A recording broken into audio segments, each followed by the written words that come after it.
The gray mare stumbled crossing the creek, and Della felt the impact travel through the saddle straight into her bones. Not a full collapse. Pockets had too much pride for that. But the limp afterward told the whole story. Another shoe gone, another expense Della couldn't afford. Another reminder that everything eventually falls apart if you ride it long enough. She slid down from the saddle and crouched beside the mare's front hoof, water soaking through her boots. The creek ran colder than it should have for late August. Strange. She splashed some on her face and neck, then straightened to stare at the town ahead. Creedmoor. The sign read 28. Someone had scratched through 31 recently enough the wood still looked raw. 3 people gone. Not long ago either, if somebody bothered updating the count. Della exhaled slowly. Yeah, we're stopping here. The mare snorted. I don't like it either. The heat pressed down heavy. Not desert heat. That at least had the decency to be dry. This was valley heat. Wet heat that stuck in your lungs and made breathing feel like work. The kind that reminded you summer wasn't done punishing people yet. She grabbed the reins and started walking. Pockets limped beside her with the patient resignation of an animal that understood survival better than most humans. The town got quieter the closer they came. Not peaceful. Empty. Della had seen towns like this before, places where hope left one family at a time until only the stubborn and the stuck-around remained. Places where the future arrived years ago, took one look, and kept riding. A screen door slammed somewhere. 2 hammer strikes rang out. Then nothing. Most frontier towns layered sounds over each other. Arguments, wagon wheels, dogs barking, drunk laughter spilling from saloons before noon. Creedmoor sounded like people conserving energy, like noise cost something they couldn't spare. Della hated towns like that, not because they were miserable, because they reminded her of places she'd already buried in memory. The blacksmith shop sat near the center road. Della spotted it by the smoke rising lazy and gray against the red cliffs beyond. The smith turned out to be a broad-shouldered woman with iron-gray hair tied so tight it looked like punishment. Sparks burst around her while she worked metal in the forge. She looked up once as Della approached. One glance, that was all frontier people needed to size up a stranger. Traveling woman, little money, tired horse. No husband nearby, too old to be naive, too young to be finished. The smith wiped sweat from her forehead with a leather-gloved hand. Horse threw a shoe. Notice that, Della said. The woman made a sound somewhere between a snort and a laugh. 3 bits. Fair. The smith looked disappointed Della hadn't argued. Most lonely towns survived on small entertainments. A good haggle could stretch into conversation. Conversation killed hours, but Della was too tired for performance. While the shoe heated in the forge, she stood beside Pockets and studied the street. 2 boys hauled water barrels outside the saloon, moving slow like the heat made their limbs heavier. A preacher swept dust off church steps nobody used anymore. A dog slept under a wagon missing 2 wheels, ribs showing through mangy fur. And beside the general store, tucked into a strip of shade that barely existed, sat 3 children. Della noticed the oldest first, boy around 12. Maybe 13 if life had been especially cruel. Too thin, dark hair falling into darker eyes, trying hard not to look afraid. Kids who lost parents young developed the same expression eventually, that permanent tension around the eyes like they were bracing for bad news before it arrived. Like flinching had become reflex. Beside him sat a girl maybe 8 years old, braiding pieces of dry grass together with complete concentration. Her dress looked clean but patched in 3 places.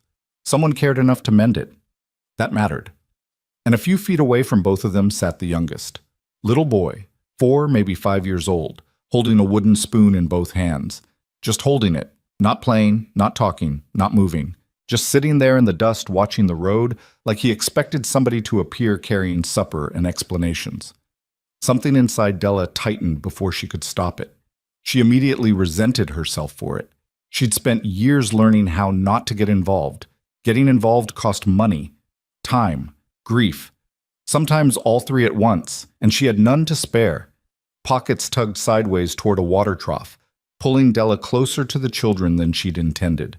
The youngest boy looked up, big dark eyes, quiet eyes, not shy. There was a difference Della recognized too well. Shy children still reached toward the world a little, testing whether it might reach back. This boy looked like he'd already learned the world usually didn't, like he'd stopped asking questions because answers hurt worse than silence. She won't bite, Della said softly, nodding toward the mare. The oldest boy answered before the little one could react. He doesn't talk. Protective tone. Sharp. Automatic. The kind of defense that came from practice. Della glanced at him. Doesn't talk or stop talking. The boy frowned. What's the difference? Big one. The smith hammered the new shoe into place behind them. Clang, clang, clangang. The sound echoed sharp across the empty street, bouncing off storefronts nobody bothered painting anymore. The little boy flinched at each strike but still didn't speak. Della knew trauma when she saw it. Not because she was educated, because life educated people whether they asked or not. She'd seen enough broken things, people included, to recognize when something inside somebody stopped working right. The girl kept braiding grass like the conversation wasn't happening, but her fingers moved faster now. Nervous energy. The older boy watched Della with the kind of suspicion that came from adults disappointing him too many times already. You passing through? He asked. Looks like it. Good. Della raised an eyebrow. That's honest. People who stop here don't stay long. Better they don't try. Your philosophy or somebody else's? The boy's jaw tightened. Mine. The smith finished shoeing pockets while Della watered the mare. The horse drank deep and long, sides heaving. They'd pushed too hard today. Tomorrow needed to be slower. Eventually, Della asked, casual as possible, "Those kids belong to somebody?" The blacksmith took too long answering. She set down her hammer and wiped both hands on her apron, not looking at Della. That depends what you mean by belong. Della waited. Silence usually got better answers than questions. Father died winter before last, lung sickness. Mother lasted till spring when fever took her. The smith shrugged like tragedy was weather. Uncle's raising them now. Doing a bad job? The woman slid the hoof stand aside and straightened. For a moment she just looked at Della with the tired eyes of someone who'd watched too many things fall apart. He's trying. That was not the same thing as succeeding. Della thanked her, paid the 3 bits, and should have left after that. Really should have. Trinco Wells sat another day's ride south. Steady work waited there. Cooking, cleaning, $40 by winter if the ranch widow kept her word. $40 mattered, especially to women with no family left.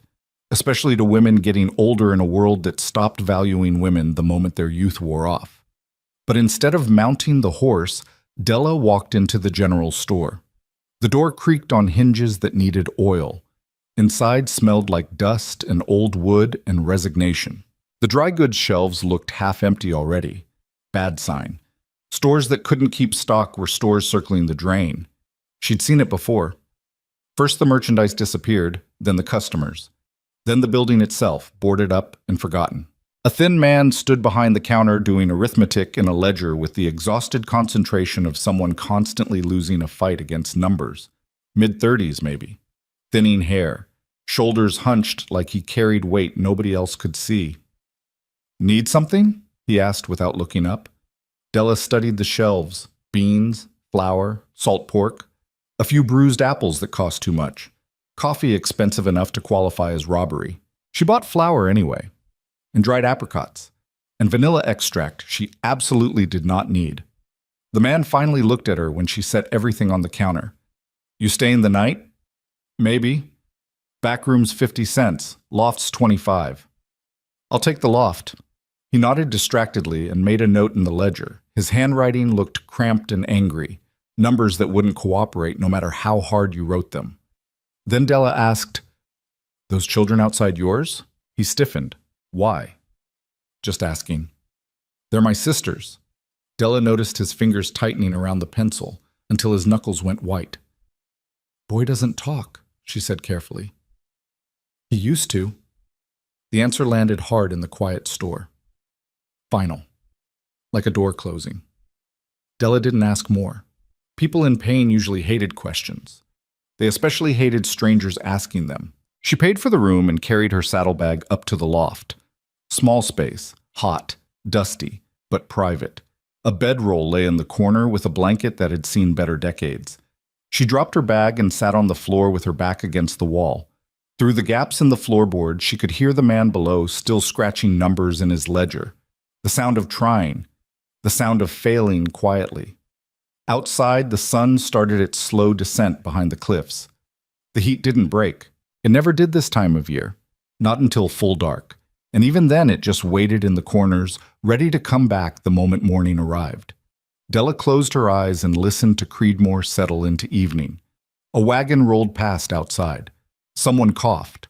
A woman's voice called something Della couldn't make out. And underneath it all, that same empty silence.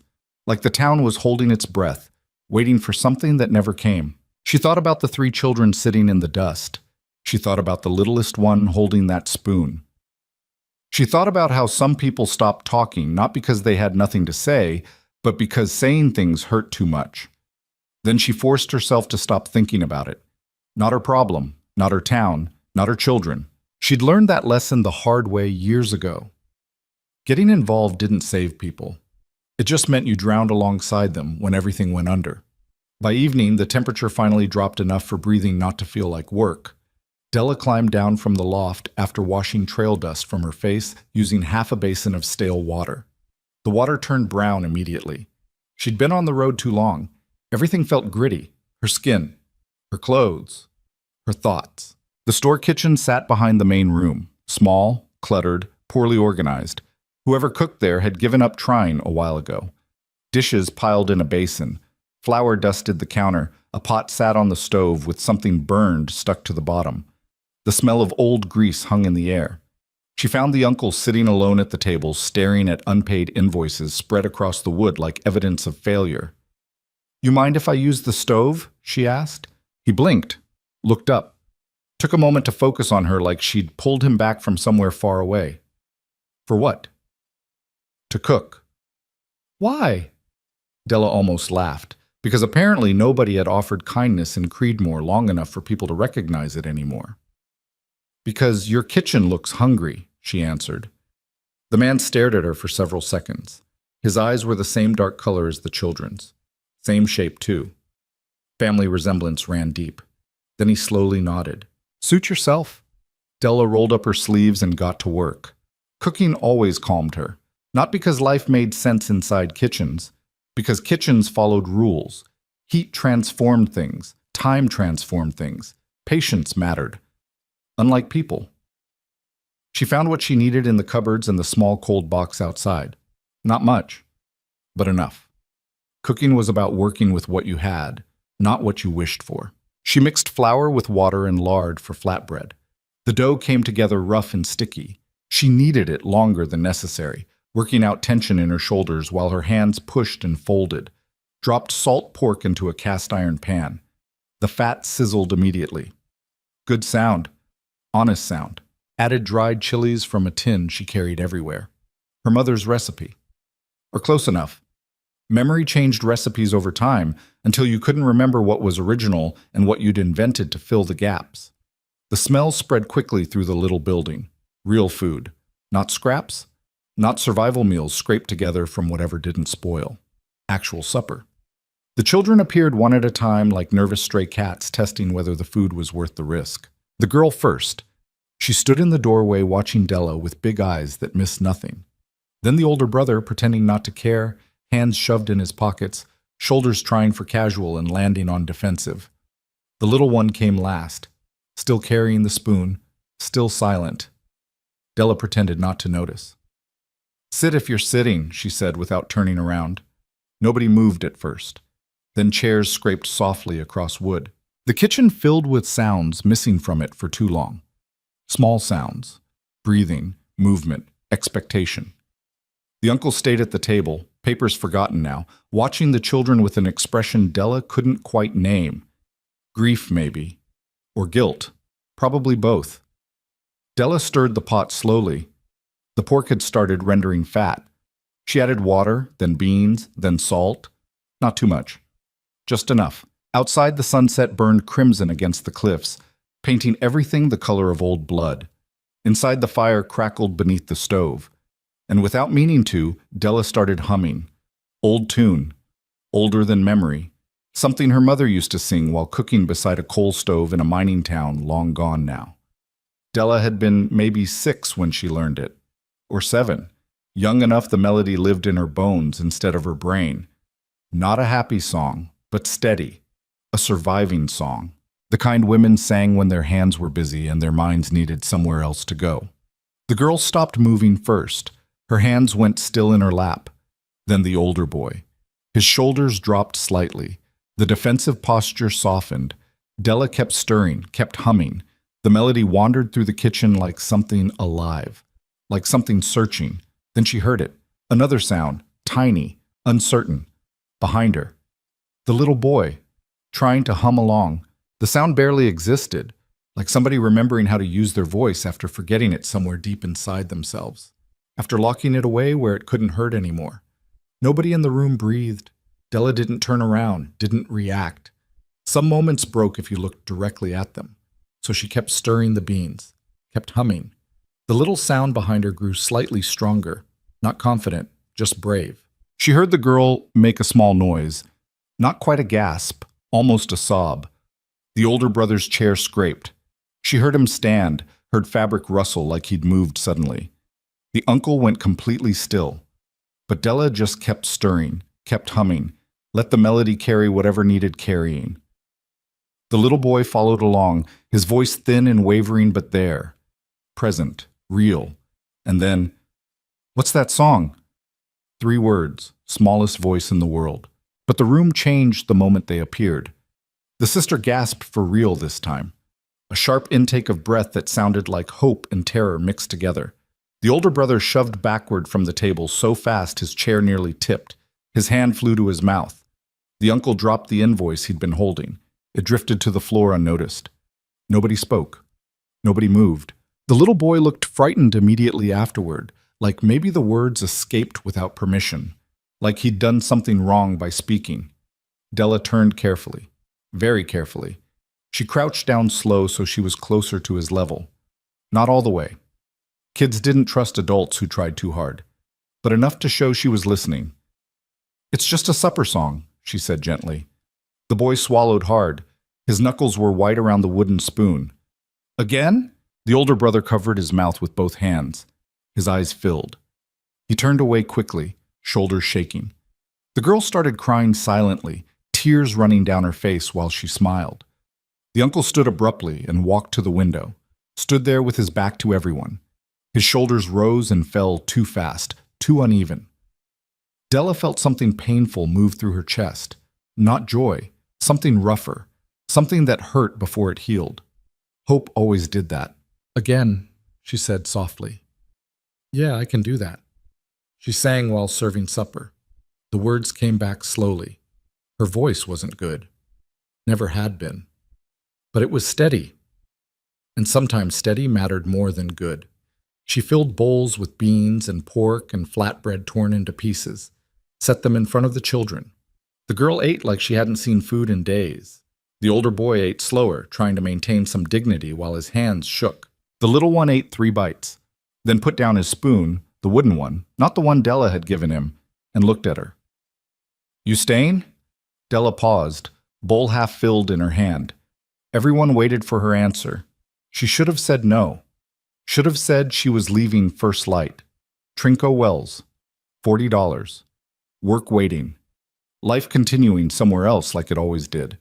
But she looked at those 3 children, and at the uncle standing by the window trying to pull himself together, and at the kitchen that finally didn't sound empty anymore.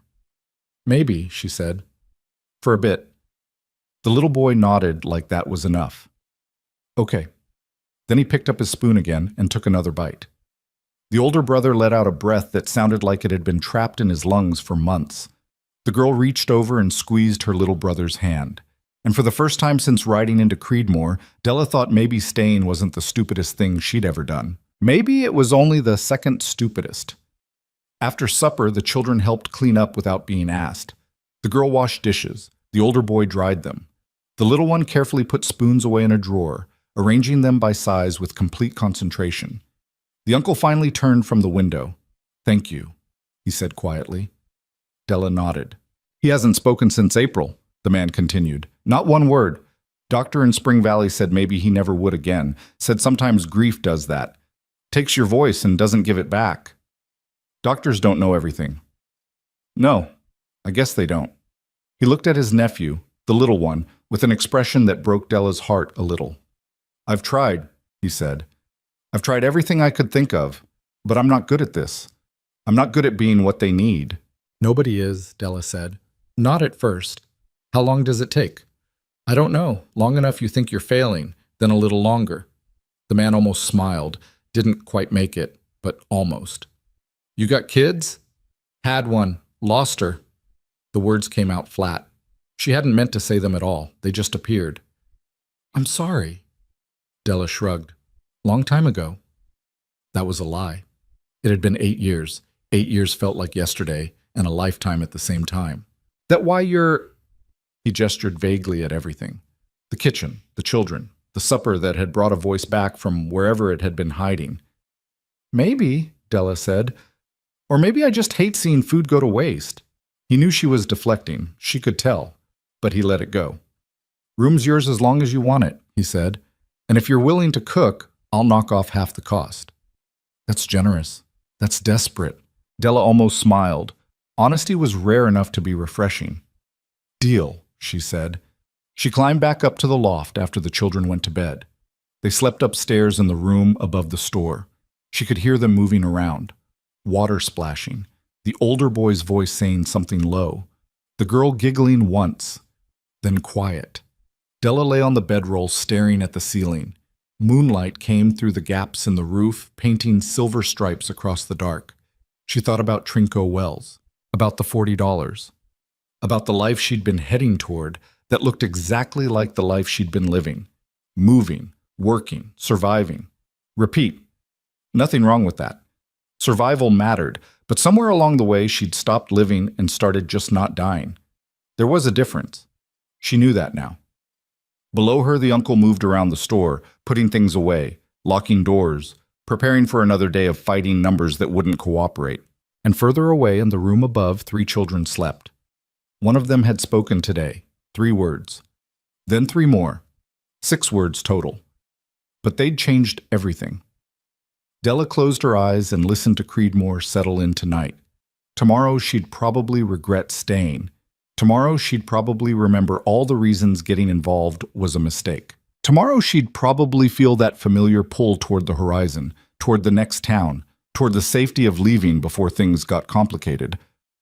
But tonight she'd sung an old song, and a little boy had remembered his voice, and that felt like enough of a reason to stay a while longer, even if she didn't quite believe it yet. Outside, the wind picked up, carrying dust and heat, and the promise of another hard day tomorrow.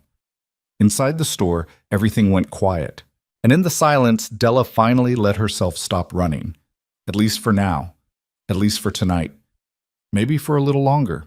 She fell asleep humming that old surviving song, the one her mother taught her, the one that had traveled so far, the one that, for reasons she didn't fully understand, had brought a voice back from the dark. Morning arrived too early and too hot. Della woke to the sound of hammering somewhere in town and immediately regretted every decision that led to sleeping on a floor in a storage loft above a failing general store in a town with 28 people who couldn't leave and nowhere to go if they did. Her back hurt. Her neck hurt. Everything hurt in that specific way that reminded you 37 was closer to 40 than 30, and your body kept receipts. She sat up slowly and looked through the gaps in the floorboards. The store below was empty. The uncle must have already opened. Morning light cut through the front windows in dusty shafts that made everything look older than it was. She climbed down the ladder and found the uncle behind the counter, doing the same arithmetic from yesterday. Different numbers. Same losing battle. Coffee? He asked without looking up. Please. He nodded toward a pot sitting on the stove in the back. Help yourself. Fair warning, it's terrible. He wasn't wrong. The coffee tasted like someone had burned dirt and added regret. But it was hot, and it was caffeinated, and that was enough. Della stood in the doorway between the store and the kitchen, holding the chipped mug, watching Creedmoor wake up outside. The 2 boys from yesterday hauled more water barrels. Same slow movements, same defeated posture. The preacher swept the same church steps. The dog still slept under the same broken wagon. Nothing changed in towns like this. That was the problem. Change required energy and hope and money. Creedmoor had run out of all three. Kids still sleeping? Della asked. Samuel took them to the creek early, trying to cool off before the heat gets bad. The uncle finally looked up from his ledger. I'm Thomas, by the way. Figured we should know names if you're staying. Della. Just Della? Just Della. He nodded like that answered something. The kids... He stopped. Started again. The little one's name is James. Girl's Lucy. Oldest is Samuel. He protective. You noticed. Hard not to. Thomas set down his pencil and rubbed his eyes. Their father, my brother-in-law, he was a good man. Worked himself half to death trying to keep the farm going. Then winter came hard 2 years ago. Lung sickness took him before spring. And their mother? Sarah. He said the name carefully, like it still hurt. She held on through winter, kept the kids fed, kept them together. Then fever came through in April, took her in 3 days. Della sipped the terrible coffee and said nothing. James stopped talking the day we buried her, Thomas continued. Just stopped. Middle of the service he was crying, then he wasn't. Went completely quiet. Hasn't said a word since. Until last night. 6 words, Della said. 6 more than yesterday. That's something. Is it? Thomas looked at her with exhausted eyes. Or is it just another thing I'll fail at? You're feeding them, housing them. That's not failing. That's the bare minimum. They need more than that. They need... He gestured helplessly. I don't know what they need. I'm a shopkeeper. I sell flour and nails and coffee that tastes like punishment. I don't know how to raise kids who've lost everything. Nobody does. You just do it anyway. That's not comforting. Wasn't trying to be. He almost smiled. Then the door opened and the moment vanished. A woman walked in carrying a basket, mid-40s, tired face, dress patched in so many places it looked more patch than dress. Morning, Thomas. Morning, Martha. She nodded at Della. You're new. Passing through. They all say that.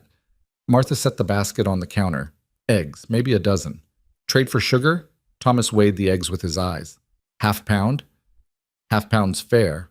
He measured out sugar into a paper sack while Martha studied Della with the frank curiosity of someone who'd stopped caring about politeness years ago. You cook? She asked. Some. Heard you fed Thomas's kids last night. Heard James talked. News traveled fast in small towns, faster in dying ones where nothing else happened. He said a few words, Della confirmed. Martha nodded slowly. That boy's been silent so long, I thought maybe he'd stay that way. Sometimes grief does that, takes something and keeps it. Sometimes it gives it back. Maybe. She didn't sound convinced. You staying long? Don't know yet. Well, if you do, town could use someone who can cook. Most of us just survive supper. Be nice to enjoy one again. After Martha left, 3 more people came in. All of them looked at Della. All of them asked the same questions with different words. All of them had that same exhausted quality, like existing took more energy than they had to spare. By mid-morning, Della had been studied by half the town's population. Apparently strangers were entertainment when you had nothing else. The children returned around noon, wet from the creek and slightly less miserable than the heat deserved. Lucy ran in first, hair dripping, dress soaked. We saw a frog, she announced to nobody in particular. Samuel followed slower, carrying James on his back, the little boy's arms wrapped around his brother's neck, head resting on Samuel's shoulder, still holding that wooden spoon. Samuel set James down carefully near the counter. He got tired walking back, he explained. Thomas looked up from the ledger. You eat? Apples. We found some wild ones by the water. That's not enough. It's fine. Samuel, I said it's fine. The tension hung there a moment. Thomas looked like he wanted to argue. Didn't. Just went back to his numbers. Lucy noticed Della first. You're still here. Looks like it. Are you staying? Maybe. Can you make breakfast? Uncle Thomas burns everything. I heard that, Thomas said without looking up. It's true, Lucy insisted. Last week he burned oatmeal. Oatmeal! You have to try really hard to burn oatmeal. It was a difficult week, Thomas muttered. Samuel stayed quiet, watching Della with that same suspicious expression from yesterday, like he was waiting for her to disappoint them, like everyone eventually did. James just stared at her with those big dark eyes. Then he walked over slowly, held up the wooden spoon. "This was Mama's," he said quietly. Everyone froze. 8 words now. Lucy's hand flew to her mouth. Samuel's entire body went rigid. Thomas dropped his pencil. Della crouched down slow. "That's so."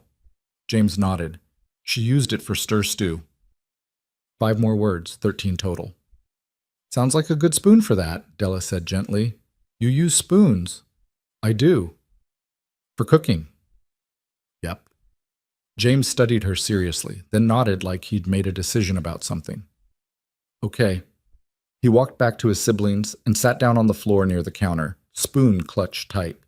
Nobody spoke for a long moment. Then Samuel made a choked sound and turned away fast, shoulders shaking. Lucy started crying silently, the way she had last night. Thomas stood abruptly and walked to the back room, and Della stayed crouched there, feeling that same painful thing move through her chest. Hope, always arriving with sharp edges. The rest of the day passed slow and hot. Della helped around the store without being asked, swept floors that didn't really need sweeping, organized shelves that desperately did, found 3 jars of preserves hidden behind flour sacks, probably forgotten for months. "These still good?" she asked Thomas. He looked up. "Probably not." She opened one, sniffed. "They're fine." "How do you know?" "You learn things when food matters." Around mid-afternoon, a man came in asking about nails. Thomas sold him a pound. The man paid in coins that looked worn thin from too much use. After he left, Thomas counted the money twice. "Problem?" Della asked. "Just noting what's not here." "He short you?" "No, just noting it anyway." The store felt sad after that. Not because anything happened, because nothing did. Just Thomas counting coins that didn't add up to enough. Just another transaction in a long line of transactions that led nowhere good. By evening, Della decided to cook again. Not because she'd decided to stay, because the kitchen was there and food was there and hunger was there and cooking was the only thing that made sense anymore. She found potatoes in the cold box, onions, some kind of meat she didn't examine too closely, a few carrots that had seen better days but would work if she cut away the bad parts. Thomas appeared while she was chopping. "You don't have to I know. I can pay you, little bit, not much, but not asking for pay." He frowned. "Then why?"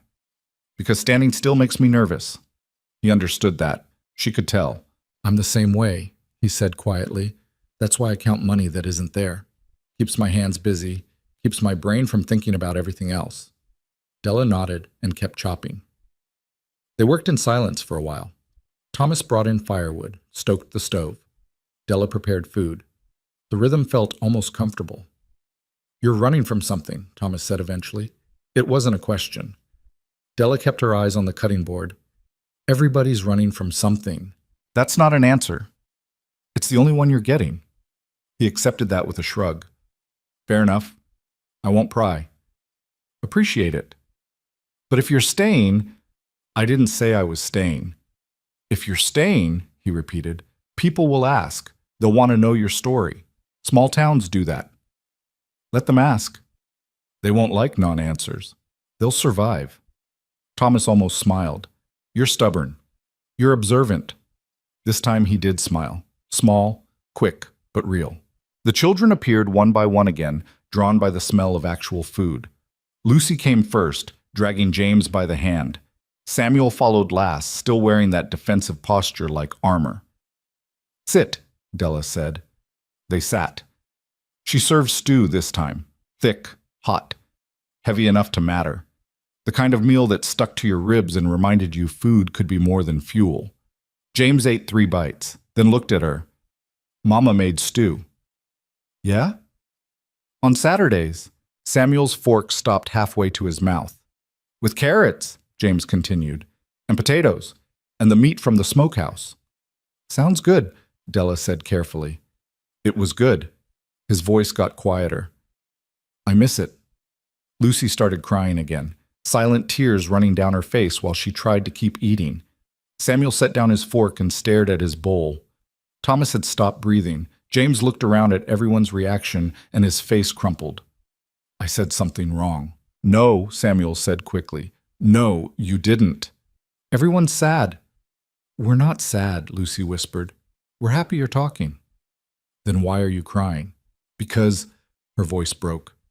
Because we missed your voice. James thought about that, then nodded like it made sense. I missed it too, he said quietly. Samuel made that choked sound again, pushed back from the table, walked to the window and stood there with his back to everyone. His shoulders shook. Della kept eating like nothing was happening. Sometimes the best thing you could do was act normal while everything fell apart around you. Stew's good, she said to nobody in particular. Lucy wiped her eyes and took another bite. It's really good. Better than Uncle Thomas's? Everything's better than Uncle Thomas's, Lucy said seriously. Still here, Thomas muttered. Still true, Lucy shot back. James giggled, small sound, unexpected. But there, Samuel turned from the window. His face was wet, but he was almost smiling. She's not wrong, he said to Thomas. You really do burn everything. It was 1 pot of oatmeal. 3 pots, Samuel corrected. 3 pots of oatmeal in 1 week. That was an unusually difficult week. And the eggs last month, Lucy added. And the bread before that, Samuel continued. That bread was an experiment. It was charcoal, both kids said at the same time. Then they started laughing. Not hysterical laughter, just regular kid laughter at their uncle's expense. James joined in, his small voice mixing with his siblings. Thomas looked at them with an expression that broke and healed something at the same time. I'm a terrible cook, he admitted. The worst, Lucy agreed cheerfully. Absolutely awful, Samuel added. Complete disaster, Della said. Thomas looked at her. You too? Just being honest. He shook his head, but he was smiling. Everyone's a critic. After supper, the kids helped clean up again. Lucy washed, Samuel dried. James put spoons away with the same careful concentration. Thomas stood in the doorway watching them with wonder, like he couldn't believe they were laughing, like he'd forgotten they could. Thank you, he said quietly to Della. For what? You know what, Della shrugged. Just made stew. It's more than that. It's exactly that. Don't make it complicated. But it was complicated. They both knew it. The children eventually went upstairs. Della heard them moving around, water splashing, voices talking, normal night sounds. She climbed to the loft and lay down on the bedroll. Sleep didn't come easy. Her mind kept circling back to Trinco Wells, to the $40 waiting there, to the life she'd been heading toward. She should leave tomorrow, should mount pockets at first light and ride south before she got more involved than she already was, because this was temporary. Everything was temporary. Towns died, people left. Staying just meant you were there to watch it fall apart.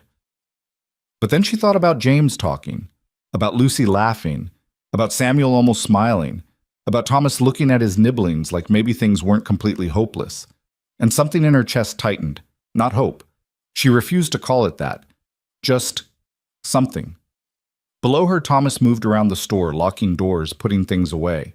Outside, Creedmoor settled into another silent night. Della closed her eyes and tried to sleep. Tomorrow, she'd decide about leaving. Tomorrow, she'd be rational. Tomorrow, she'd remember all the reasons staying was a mistake. But tonight, she was tired, and the loft was hot. And somewhere above her, 3 children slept easier than they had in months. That had to count for something, even if she didn't know what yet. She woke in the middle of the night to voices outside. Angry voices. She sat up and moved to the window. 2 men stood in the street arguing, too dark to see faces.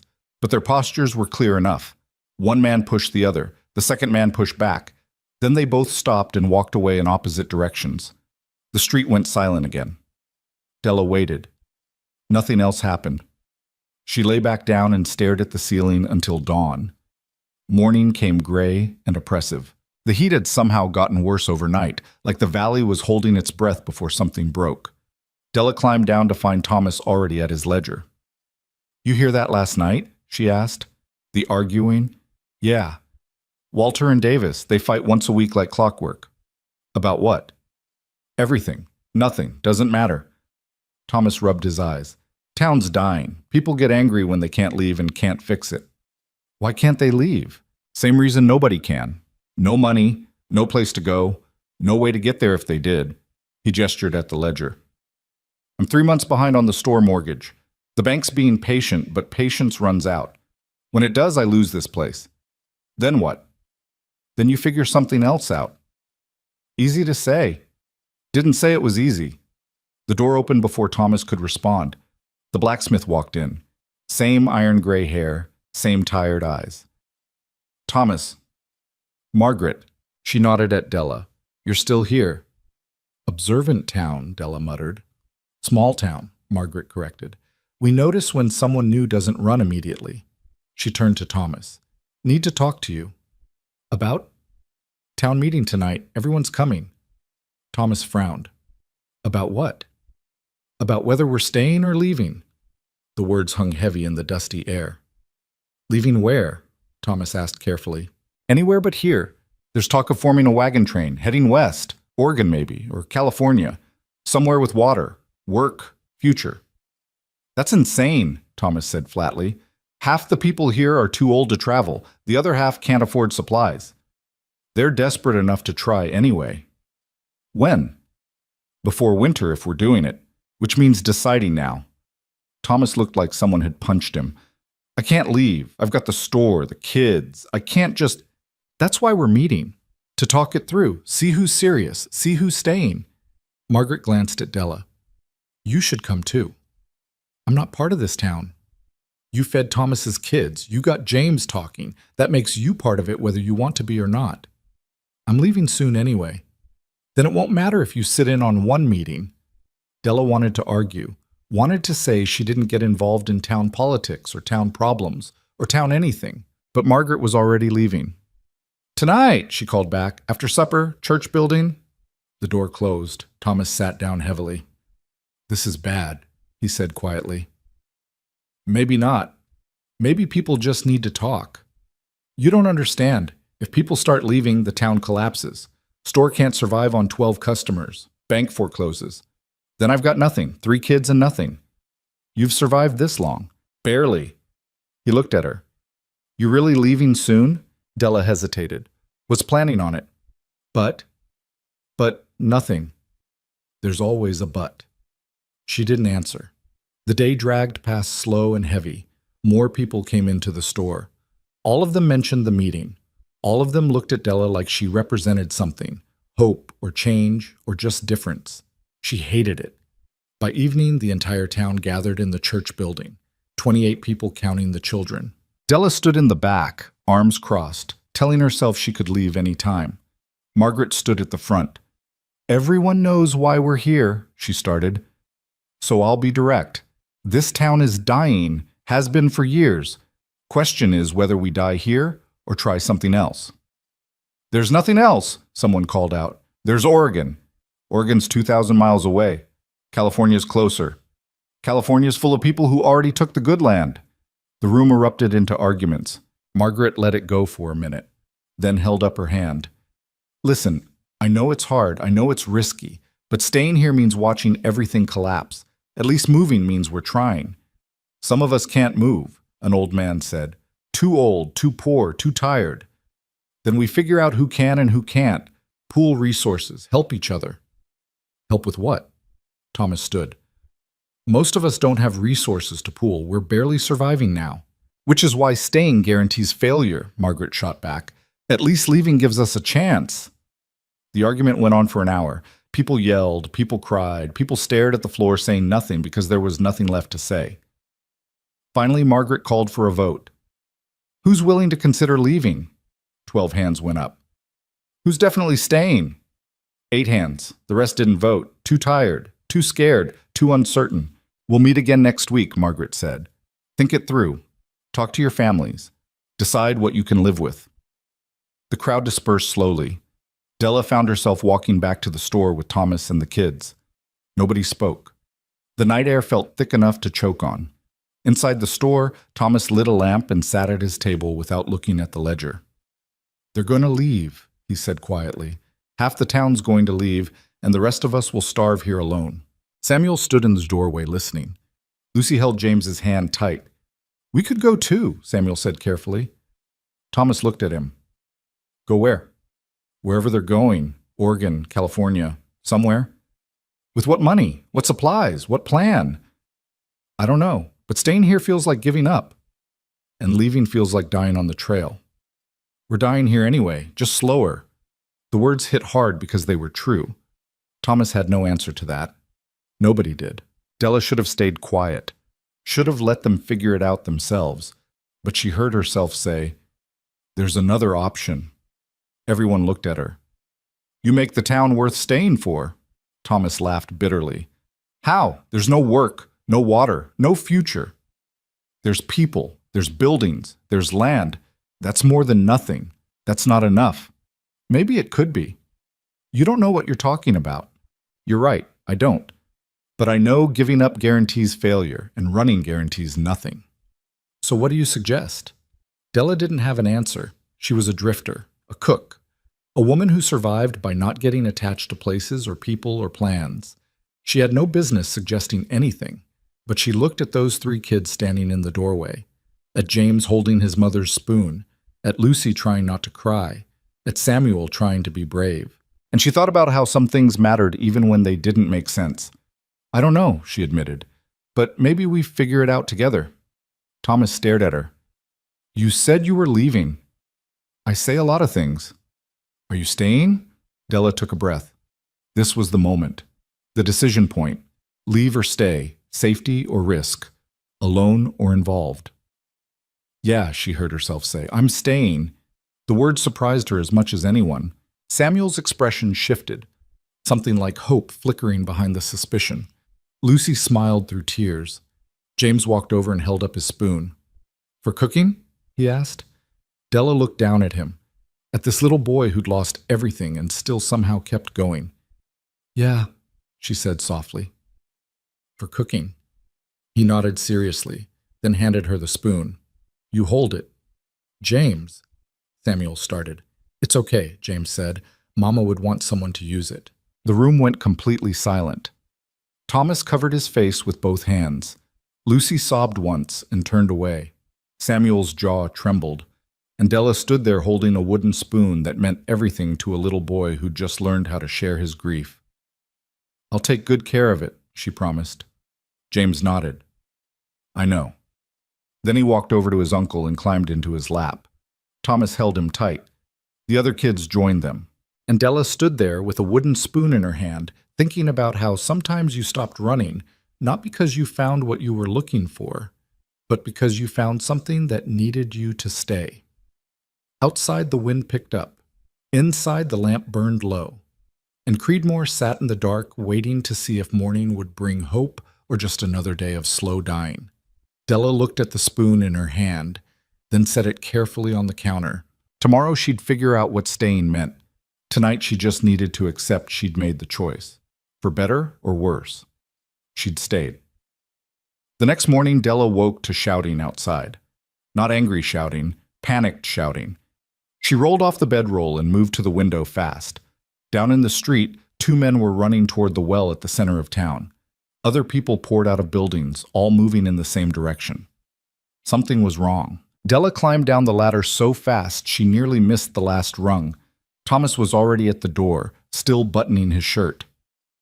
"What happened?" she asked. "Don't know." They stepped outside together. Half the town had gathered around the well.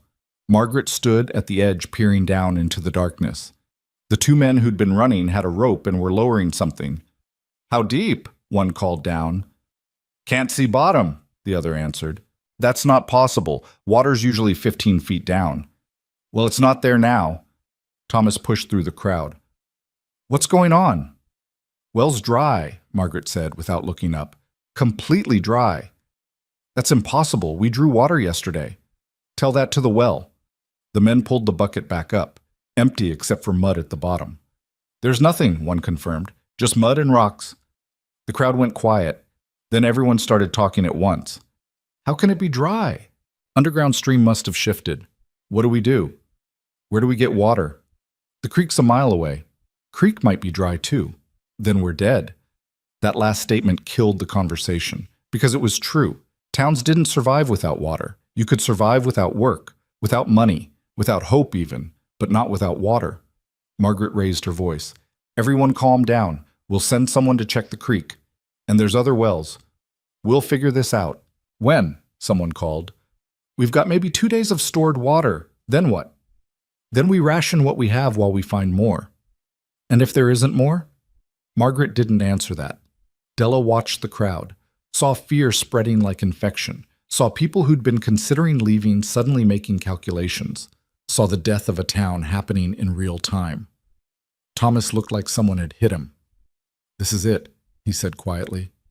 This is how it ends. Don't, Della said. Don't what? Don't acknowledge reality? The well's dry. We can't survive without water. It's over. It's over when you decide it's over. That's not how dying works. Samuel appeared beside them, Lucy and James right behind him. All 3 kids looked scared. Are we leaving now? Samuel asked. Thomas opened his mouth, closed it, opened it again. I don't know, he finally said. That was somehow worse than yes. The crowd dispersed slowly, people walking away with slumped shoulders and quiet voices. The panic had shifted to resignation, faster than Della expected. Margaret caught her arm as she turned to leave. You know anything about wells? No. Irrigation? Water systems? Anything? I cook. That's it. Margaret nodded like she'd expected that answer, but hoped for a different one. Well, if you think of anything, let me know. Back at the store, Thomas didn't open for business. Just sat at his table staring at nothing. The kids clustered near the counter, whispering among themselves. Della stood in the doorway looking at the street outside. Empty now. Everyone had gone back inside to figure out how to pack their lives into wagons that most of them didn't own. We should check the creek, she said. Thomas didn't respond. Thomas, we should check the creek. Why? If it's dry, we're dead. If it's not, we're just dead slower. That's pathetic. He looked up at her then. Excuse me? I said that's pathetic. You're giving up before you even know what you're dealing with. The well is dry, so we find water somewhere else. There isn't anywhere else. You don't know that. I've lived here my whole life. I know exactly what's here and what isn't. Della walked over and slammed her hand on the table hard enough to make him jump. Then you should also know that lying down and dying helps nobody, especially not those 3 kids. Thomas glanced at Samuel, Lucy, and James. All 3 were watching him with wide eyes. He deflated. You're right. I'm sorry. Don't apologize. Do something. Like what? Like checking the damn creek. Samuel straightened. I'll go. No, Thomas said immediately. Why not? I know the way. I can run there and back in an hour. It's too far. It's a mile. I've walked farther. Samuel. I'm going. The boy's voice had an edge to it, desperation maybe, or just the need to do something instead of sitting around waiting for disaster. Thomas looked at him for a long moment, then nodded. Fine, but take Lucy with you. I want to go too, James said quietly. Everyone looked at him. He'd barely spoken in 2 days, despite the breakthrough at supper. Now he was volunteering to walk a mile in heat that could kill you if you weren't careful. James, Thomas started, I want to help. Such a small voice, such a big statement. Thomas rubbed his face. All right, all of you go, but stay together. And if the creek is dry, you come straight back. Don't try to go farther looking for water, understood? Understood, Samuel said. They gathered canteens in a small pack with the last of the apples. Lucy held James's hand. Samuel led the way. Della watched them disappear down the road toward the red cliffs. They'll be fine, she said. You don't know that. Neither do you, so pick the option that doesn't make you crazy. Thomas almost smiled. Is that your philosophy? It's kept me breathing this long. He stood and moved to the window, stared out at the empty street. When I was young, this town had 60 people. We had 2 stores, a proper saloon, schoolhouse with an actual teacher. People were building things, starting families. There was a future here. What happened? Mining company pulled out, said the ore wasn't worth the cost. Half the town left immediately. The rest tried to make it work. Farming, ranching, but the land's not great for either. Water's always been scarce. People kept leaving, one family at a time. Until this. Why'd you stay? Where else would I go? This is home, even if it's dying. He turned to look at her. Why'd you really stay? Della didn't answer immediately. She thought about all the towns she'd left, all the places she'd walked away from when things got hard, all the people she'd said goodbye to without looking back. Because I'm tired of running, she finally said. That's it? That's enough. They waited. Minutes crawled past like wounded things. The sun climbed higher. The heat pressed down harder. Della made coffee. Still terrible. Still necessary. Thomas tried to work on his ledger. Gave up after 5 minutes. They didn't talk much. Sometimes silence was easier than filling it with words that didn't help. An hour passed. Then another. They should be back by now, Thomas said. Creek's farther than you think when you're walking. Or something happened. Or they're being careful. But Della was starting to worry too. 2 hours was a long time, even accounting for kids moving slow in heat. Thomas stood. I'm going after them. Give them another 30 minutes. What if 30 minutes? He sat back down, but his leg bounced nervous energy.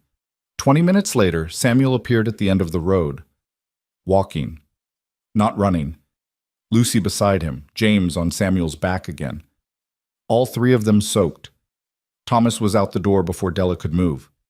Are you all right? What happened? Why are you wet? Samuel was grinning, actually grinning. Creek's fine, more than fine. It's higher than I've ever seen it. What? The water level, it's up almost to the banks, like it's been raining upstream for days. But it hasn't rained. I know, but the water's there. Thomas looked like he couldn't process what he was hearing. You're sure? We filled all the canteens, then we waded in because it was hot. The current's strong, water's cold. It's real. Lucy nodded enthusiastically. We splashed James and he laughed. I did, James confirmed. It was cold. Thomas pulled all 3 of them into a hug so tight they protested. When he let go, his eyes were wet. This is good, he said. This is really good. Does it help? Samuel asked.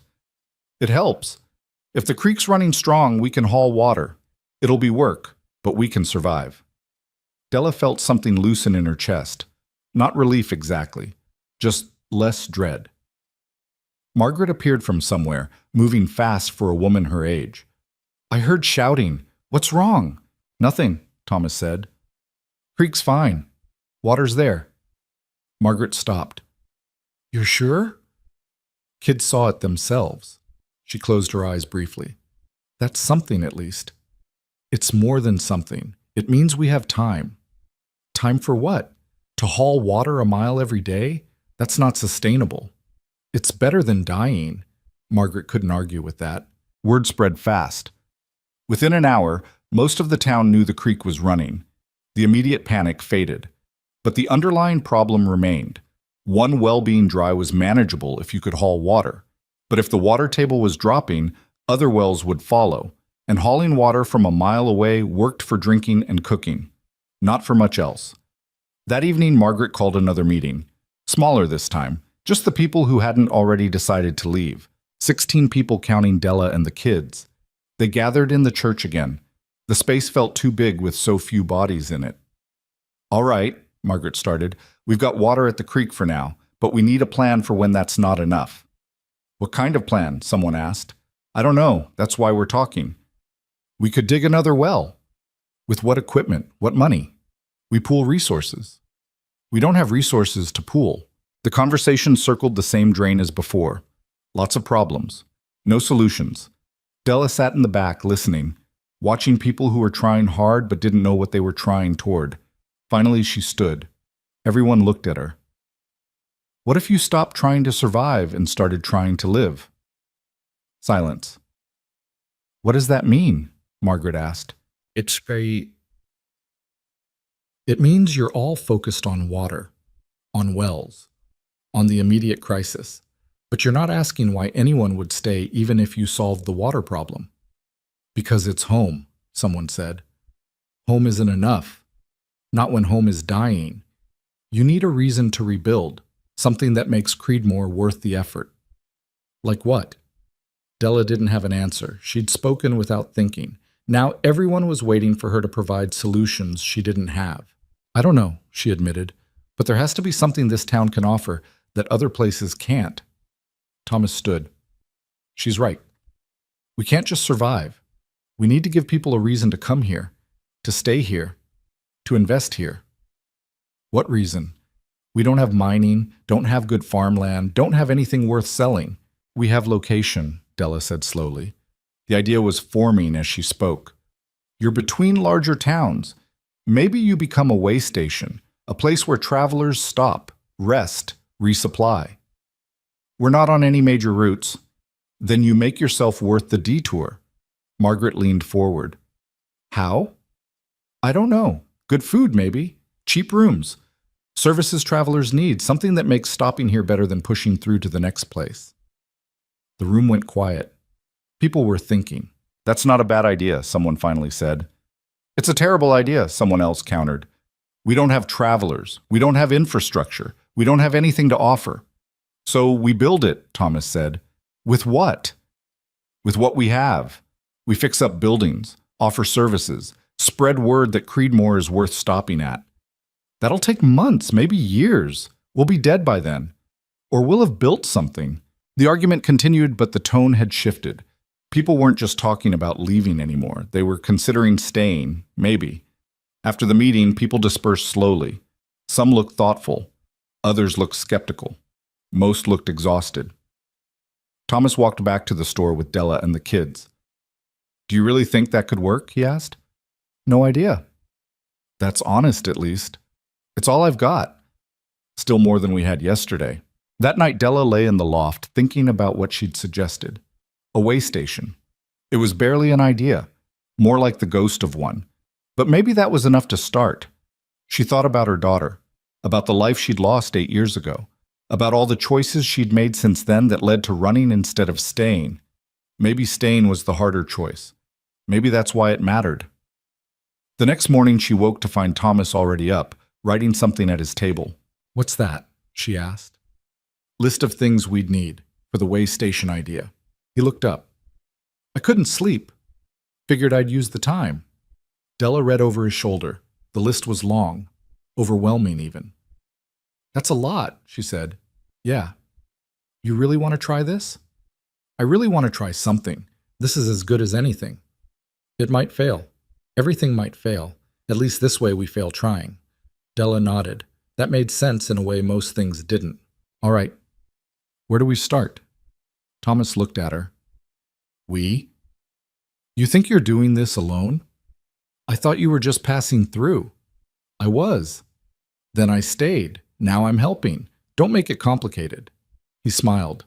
Actually smiled. Yes, ma'am. Over the next few days, something changed in Creedmoor. Slowly, subtly, but definitely.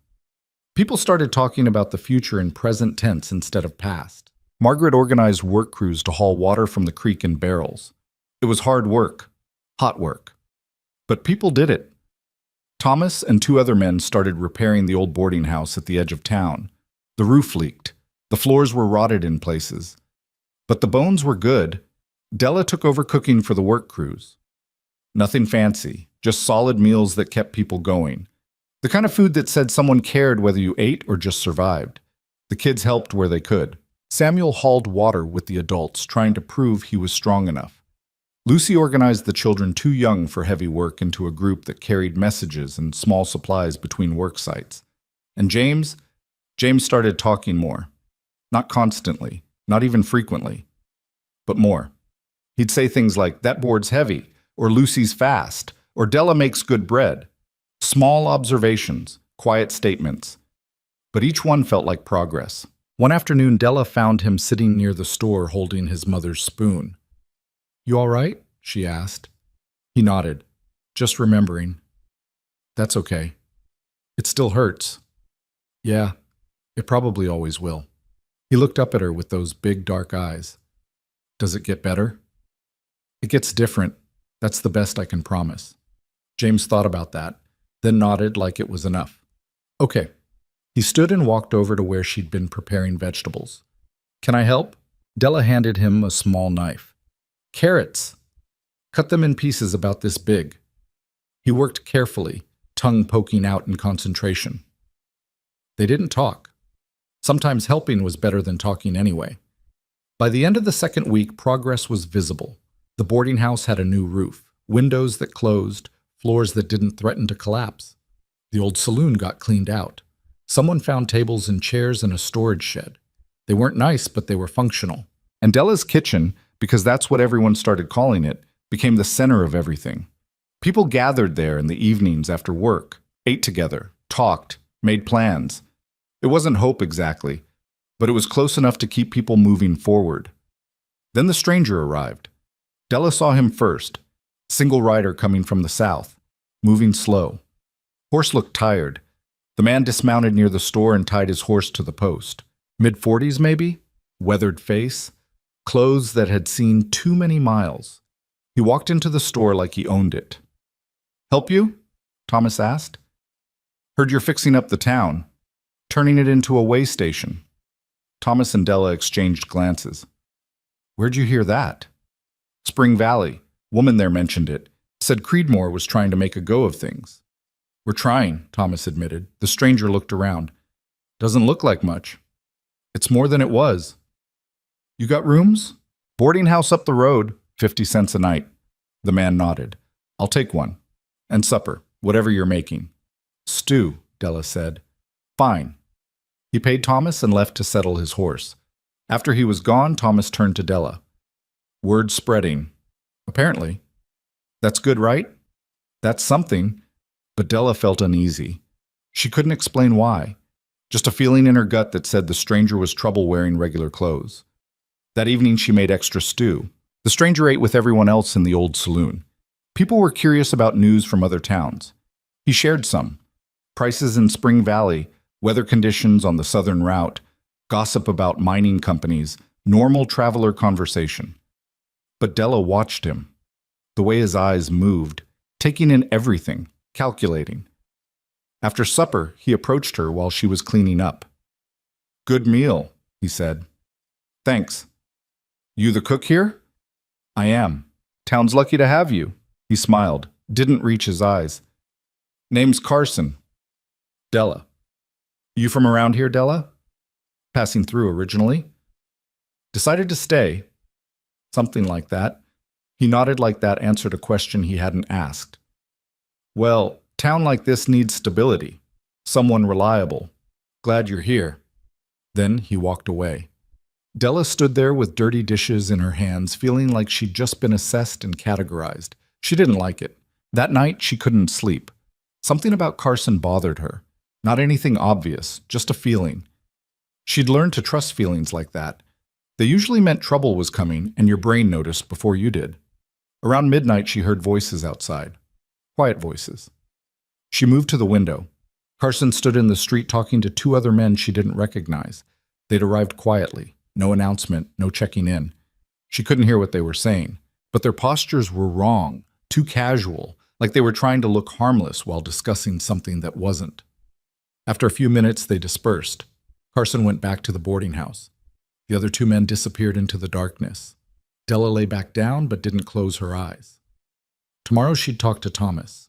Tomorrow she'd mention the uneasy feeling. Tomorrow she'd figure out who Carson really was and what he wanted.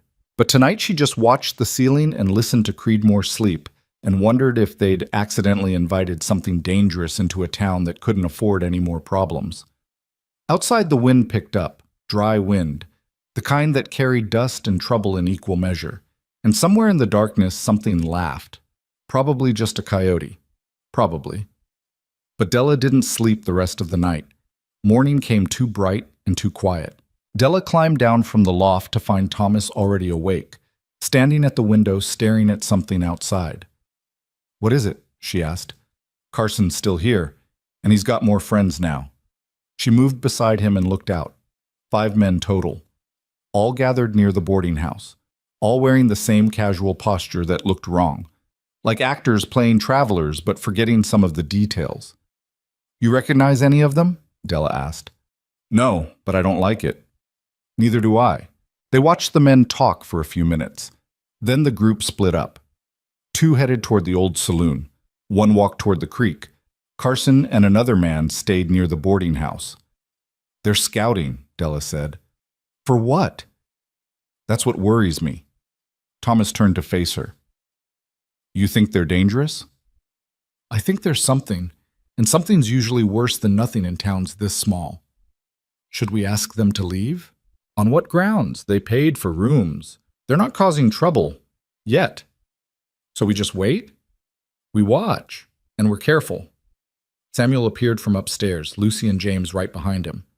Who are those men? Samuel asked. Travelers, Thomas said too quickly. They don't look like travelers. What do they look like? Samuel frowned. I don't know, just wrong. Kids notice things adults tried to ignore. Della had learned that years ago. Stay away from them, she said. All of you. Why? Lucy asked. Because I said so. That's not a reason. It's the only one you're getting. Lucy looked mutinous, but nodded. James stayed quiet, watching the men through the window with those big dark eyes. Della made breakfast, eggs, bread, coffee that was slightly less terrible than usual because she'd figured out Thomas's proportions were criminally wrong. Carson showed up while they were eating. Morning, he said pleasantly. Morning, Thomas replied. Mind if I ask you something? Depends what it is. Carson pulled up a chair without being invited. Della's jaw tightened, but she said nothing. This water situation, the well being dry, that a common problem around here? First time it's happened, Thomas said carefully. Interesting. Why? Carson shrugged. Just seems like a hard place to build a way station if water's unreliable. Creek's running fine, for now, but wells don't just go dry for no reason. Something's happening underground, something that might get worse. You a geologist? Just observant. The way he said it made Della's skin crawl. We're managing, she said flatly. Carson looked at her with that same assessing expression from last night. I'm sure you are. Town's lucky to have people who care, who invest time and energy making things better. What do you want? Della asked bluntly. Thomas shot her a look, but she ignored it. Carson smiled. Just making conversation. No, you're not. The smile didn't falter, but something changed in his eyes. Hardness underneath the pleasant exterior. You're direct. I respect that. He stood. I'll be around a few days. Resting my horse. Enjoying the hospitality. Hope that's all right. We don't turn away paying customers, Thomas said. Good to know. Carson left. Thomas waited until the door closed. That was necessary, Della finished. He's playing some kind of game. Better he knows we're not playing along. Or you just made him angry. He was already something worse than angry. Now he just knows where we stand. Samuel had been listening from the stairs. What does he want? He asked. Don't know yet, Della said, but we're going to find out. Margaret came by mid-morning with news that didn't help anyone feel better. 3 more men arrived last night, quiet-like, didn't check in anywhere, just camped near the old mining offices. How many does that make total? Thomas asked.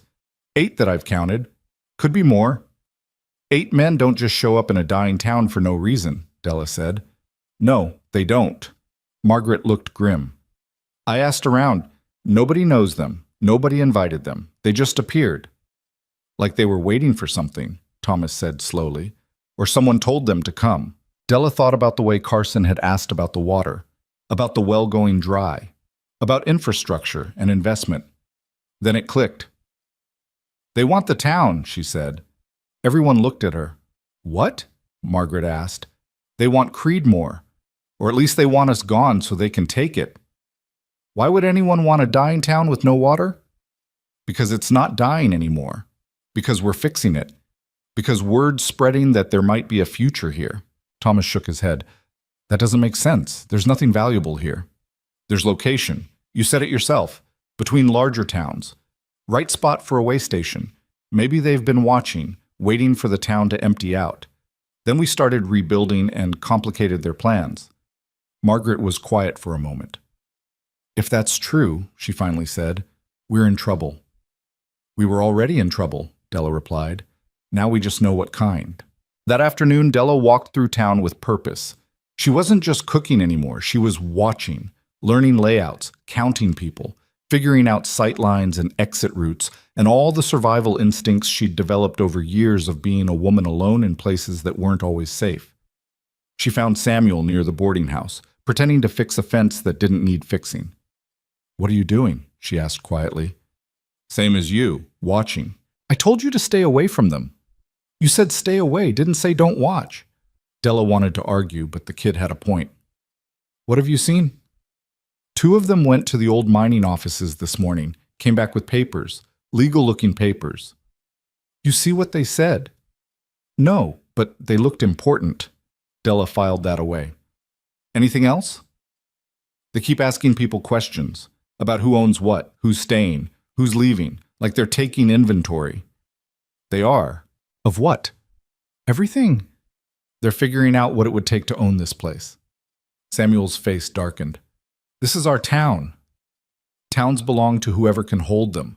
Law only matters if you've got power to back it up." "That's not fair. Fair's got nothing to do with it." She left him there and continued walking. Found the two men Samuel mentioned near the saloon. They looked up as she passed. "Ma'am," one said politely. She nodded and kept walking, but she felt their eyes following her until she turned the corner. By evening, the tension in Creedmoor was thick enough to choke on. People gathered for supper at the saloon, but conversation was muted, nervous. Carson and his men ate at a separate table, not causing trouble, just being there, taking up space, making everyone aware of their presence. Della served stew and watched. James stayed close to her, helping in his quiet way. "Those men are bad," he said softly. "Yeah. Are they going to hurt us?" "Not if I can help it." "But maybe." Della crouched down to his level. "Maybe. But maybe is better than definitely. So we're careful and we're smart and we don't give them reasons." "Reasons for what?" "For anything." James nodded like that made sense. Then he picked up more bowls and kept helping. After supper, Carson approached the counter where Della was cleaning. "We need to talk," he said. "About?" "About this town. About where it's going." "I don't own the town. Talk to the people who live here." "I'm talking to the person who matters." Della stopped scrubbing and looked at him. "Excuse me? You're the one holding this place together. Everyone knows it. The kids talk because of you. The work crews eat because of you. People stay because of you. You're the center. I just cook." "You're a lot more than that." He leaned against the counter. "So here's what I'm thinking. My associates and I, we've been looking for an opportunity, a place with potential. Creedmoor's got that. Location's good, infrastructure's starting. You've proven people will come. We're not selling. I haven't made an offer yet." "Don't bother." Carson's pleasant expression finally cracked. Just slightly, just enough to show something cold underneath. "You should listen before deciding." "I don't need to listen to know this town isn't for sale." "Everything's for sale if the price is right." "Not this. You don't even live here. You've been here, what, 2 weeks, 3? You're a drifter. Why do you care what happens to Creedmoor?" "Because I decided to care." "That's not an answer." "It's the only one you're getting." They stared at each other. The saloon had gone quiet. Everyone was listening now. Finally, Carson straightened. "You're making a mistake. I've made worse ones." "Not like this, you haven't." He walked out. His men followed. The door slammed shut. The saloon stayed silent for a moment. Then Thomas spoke. "That was either very brave or very stupid." "Probably both," Della admitted. "What do we do now?" "Now we get ready." "For what?" "For whatever comes next."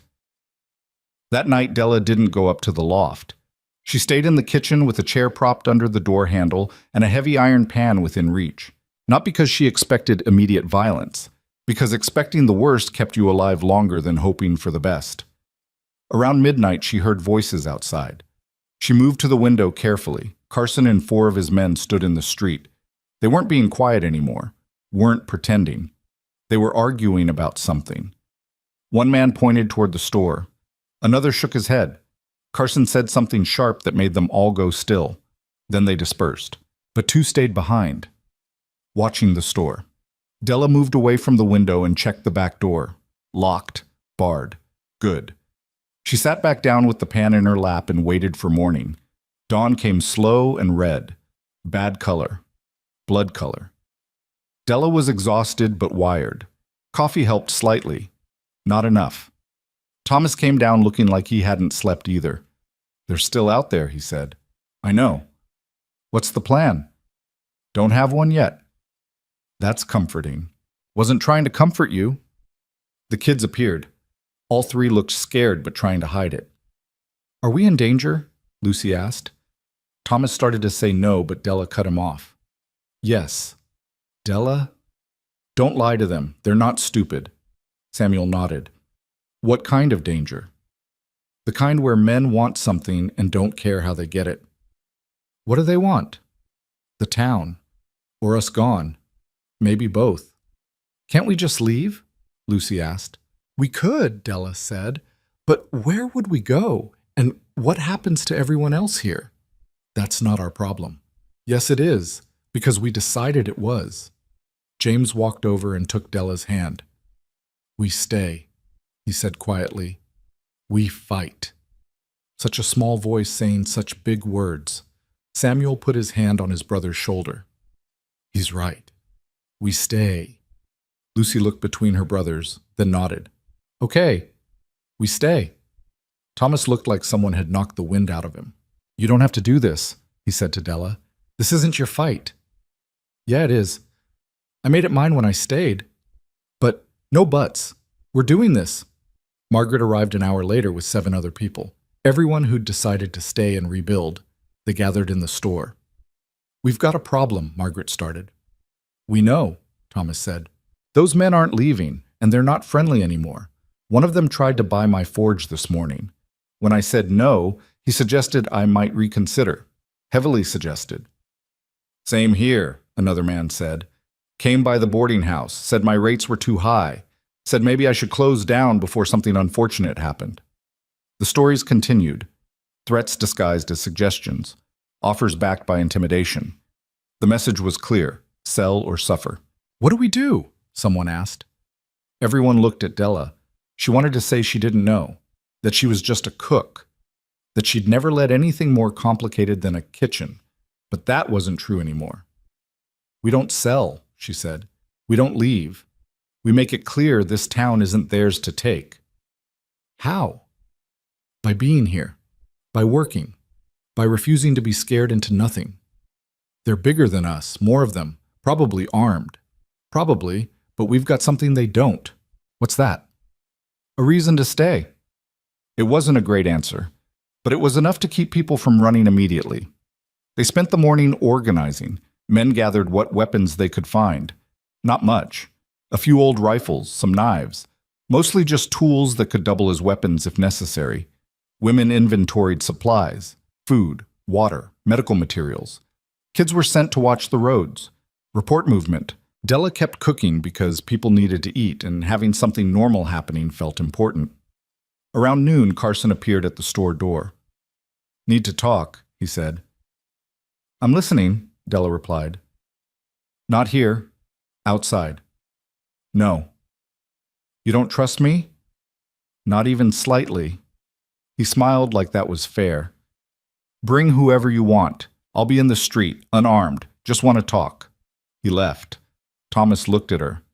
"Could be a trap." "Definitely a trap." "So we don't go." "No, we go, but carefully." They walked out together. Thomas, Margaret, Della. Samuel insisted on coming too. Della didn't have energy to argue. Carson stood in the street alone, hands visible, no weapons Della could see. But his men were positioned around the edges, close enough to matter, far enough to seem casual. "Here's how this works," Carson started. "You folks seem like good people, hardworking, trying to make something of a bad situation. I respect that. But you're in over your heads." "We're managing," Margaret said. "For now, but winter's coming, water's still unreliable. You're barely holding on. My offer is generous. We buy the town, fair prices. You walk away with money in your pockets. Nobody gets hurt. Everyone wins." "Except we lose our home," Thomas said. "Home's just a place? You can find another one." "Not like this we can't." Carson's expression hardened. "You're being stubborn about nothing. This town was dying before you started fixing it. It'll die again, probably sooner than you think. Why do you care? Della asked. If it's so worthless, why do you want it? That's business. Doesn't concern you. It does if you're trying to take it from us. I'm not taking anything. I'm offering to buy. There's a difference. Not when the offer comes with threats. Nobody's been threatened. You've just been subtle about it. Carson's pleasant mask dropped completely. Last chance. Sell now, fair prices, or we take it anyway, and you get nothing. Choose. We choose to stay, Della said. Bad choice. We'll risk it. Carson looked at each of them. His eyes lingered on Samuel. That your kid? He asked Thomas. Thomas stiffened. My nephew. Cute. Be a shame if something happened to him. Samuel stepped forward before anyone could stop him. You threatening me? Carson smiled. Just observing. Kids get hurt all the time. Accidents happen. Touch him and I'll kill you, Della said calmly. Everyone went still. Carson looked at her, really looked at her, seeing something he'd missed before. You mean that, he said. Every word. They stared at each other. Then Carson laughed, short, sharp, mean. All right, we do this the hard way then. He stepped back. You've got till sunset tomorrow. After that, anyone still here is trespassing, and we deal with trespassers permanent-like. He walked away. His men followed. Margaret exhaled slowly. That went well. Could have been worse, Thomas said. How? They could have started shooting already. That's not comforting. They went back inside. The people waiting there knew from their faces it had gone badly. What now? Someone asked. Della looked around the room. At these people who'd decided to stay, to fight for something that probably wasn't worth fighting for by any reasonable measure, but reasonable had stopped applying weeks ago. Now we get ready, she said, because tomorrow night we're going to find out if we mean what we said. That evening passed in strange, quiet preparation. People moved supplies into buildings that could be defended, boarded up windows, reinforced doors. Della cooked a big meal, maybe the last one for a while, maybe the last one period if things went really wrong. Everyone ate together. Nobody talked much. The kids sat close to Thomas. James held his mother's spoon. Lucy kept looking at the door. Samuel tried to appear brave and mostly succeeded. After supper, people dispersed to their positions. Margaret took the forge. Strong building, good sight lines. 2 men stayed at the boarding house. High ground, could see most of the street. Thomas insisted on staying at the store with the kids. Della stayed with them. Night fell. Nothing happened. Hours passed in tense silence. Della dozed, sitting up, iron pan still in her lap. Around 3 a.m, James woke her. Fire, he whispered. She was up instantly, orange glow in the distance. The old mining offices, burning. Stay here, she told Thomas. Like hell. Stay with your kids. I'll check it. She ran toward the fire before he could argue. The mining offices were fully engulfed, flames reaching toward the black sky. No one was trying to put it out, because standing between Della and the fire were Carson's men, all 8 of them, watching her. Carson stood at the front. Just a warning, he called over the roar of flames. Tomorrow we burn something that matters. Then they melted back into darkness. Della stood there watching the offices collapse in on themselves. Behind her she heard footsteps. The whole town had come out to watch. Nobody spoke. They just watched their future burn and waited for sunrise to see what was left. The mining offices burned until dawn, leaving nothing but blackened timber and the smell of smoke that wouldn't leave for days. Della stood watching the embers with Margaret and Thomas, while the rest of the town drifted back to their homes in defeated silence. The sky was turning gray at the edges, that ugly pre-dawn color that made everything look worse than it was. Ash floated through the air like dirty snow. They're going to pick us apart one building at a time, Margaret said quietly, until we break. Probably, Della agreed. So what do we do? Stop waiting for them to act, start acting first. Thomas looked at her like she'd suggested flying to the moon. What does that mean? It means they're counting on us being scared, being reactive, waiting for the next fire, the next threat. We change that. How? We're outnumbered, outgunned, out of options. Della didn't answer immediately. She was thinking, calculating, remembering things she'd learned over years of surviving in places where the law was a suggestion and power belonged to whoever could hold it longest. Those men have been here how long? She asked. 3 days, Margaret said. And in 3 days they've done what? Burned one building? Made threats? Positioned themselves around town, but they haven't actually taken anything yet. Because they're waiting for us to leave. Or because they're waiting for something else. Della turned to face them fully. Men like Carson don't just show up and start burning things unless they've got a plan, a legal plan, something that gives them cover when questions get asked. Thomas frowned. You think they're trying to claim the town officially? I think they're trying to make it look legitimate when they do. Margaret's eyes widened. The papers. The ones Samuel saw them carrying? Exactly. What kind of papers? Deeds maybe? Ownership claims, mining rights, water rights, something that says they have more right to be here than we do. But that's insane, Thomas said. People live here. You can't just claim a town because you want it. You can if nobody fights you on it. You can if you scare everyone away first. Then you walk in with your forged documents, file your claims, and suddenly it's all legal. Town was abandoned. You were just claiming unused property. Happens more than you'd think. The three of them stood there as the sun climbed higher and the full implications settled in like lead weights.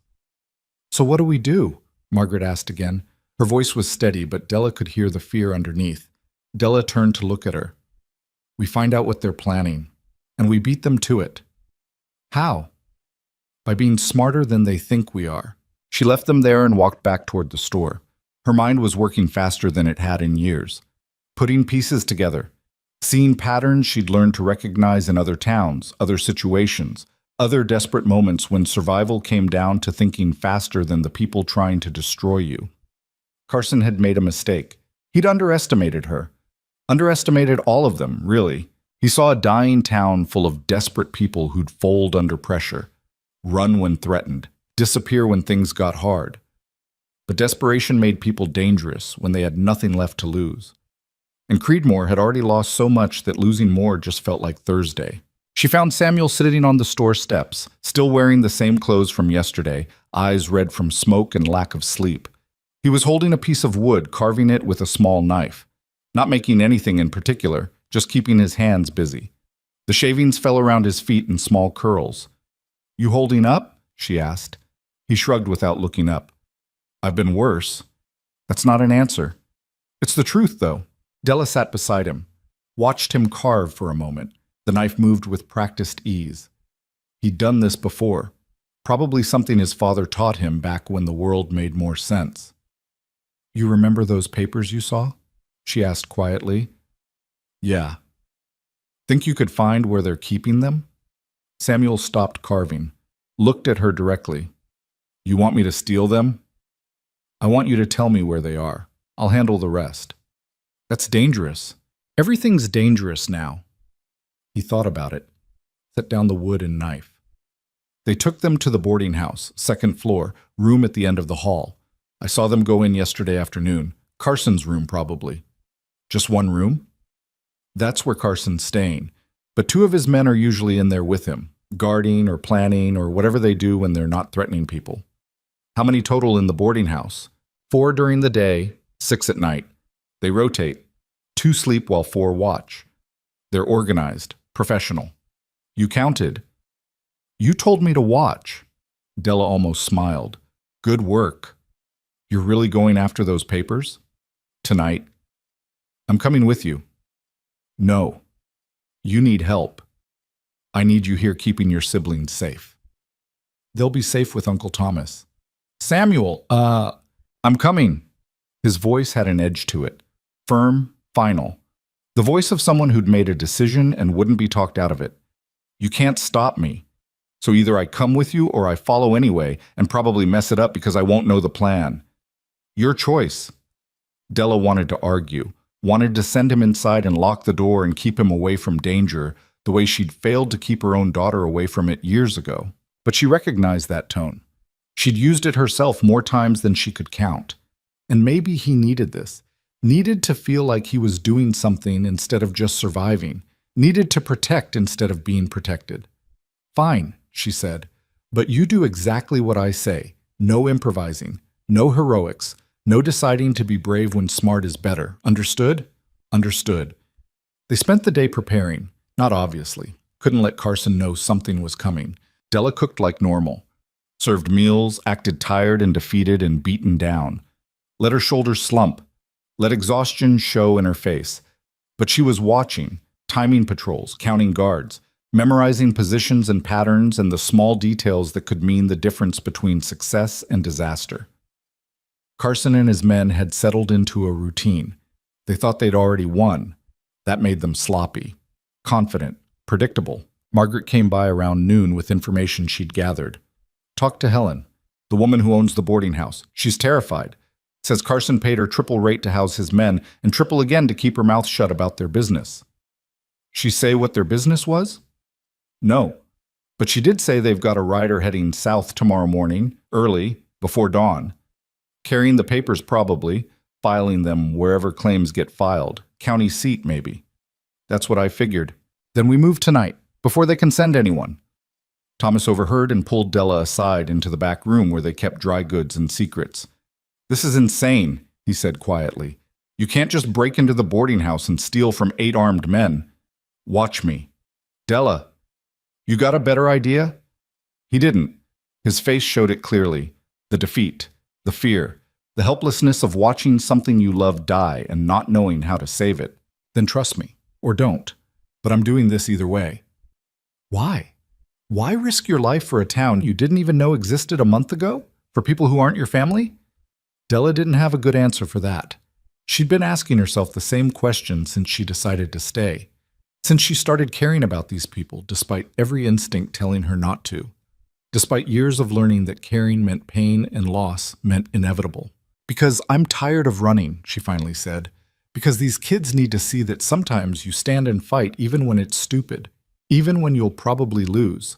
Because if I don't, I'll spend the rest of my life wondering what would have happened if I had. And I'm done wondering. I'm done running. I'm done being the person who leaves before things get hard. Thomas looked at her for a long moment. Something shifted in his expression. Understanding, maybe. Or respect.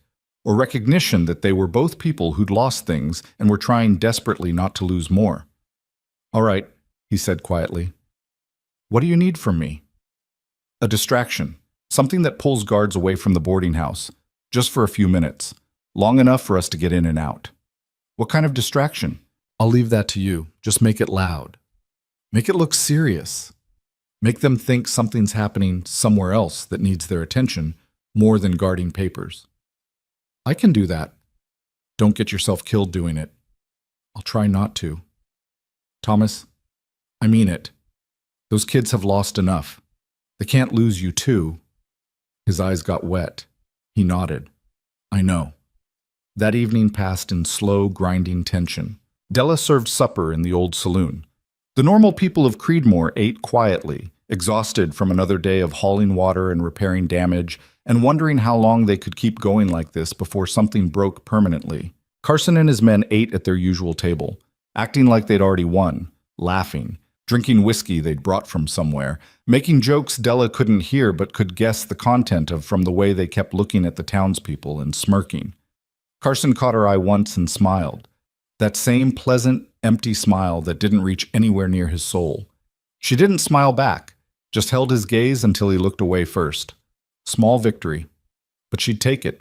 After supper, she gathered with Thomas, Margaret, and Samuel in the back room of the store.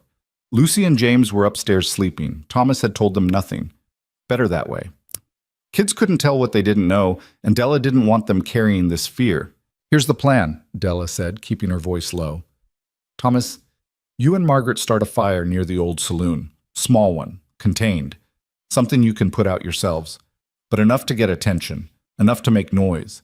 Soon as Carson's men move to check it out, Samuel and I go in through the boarding house back entrance.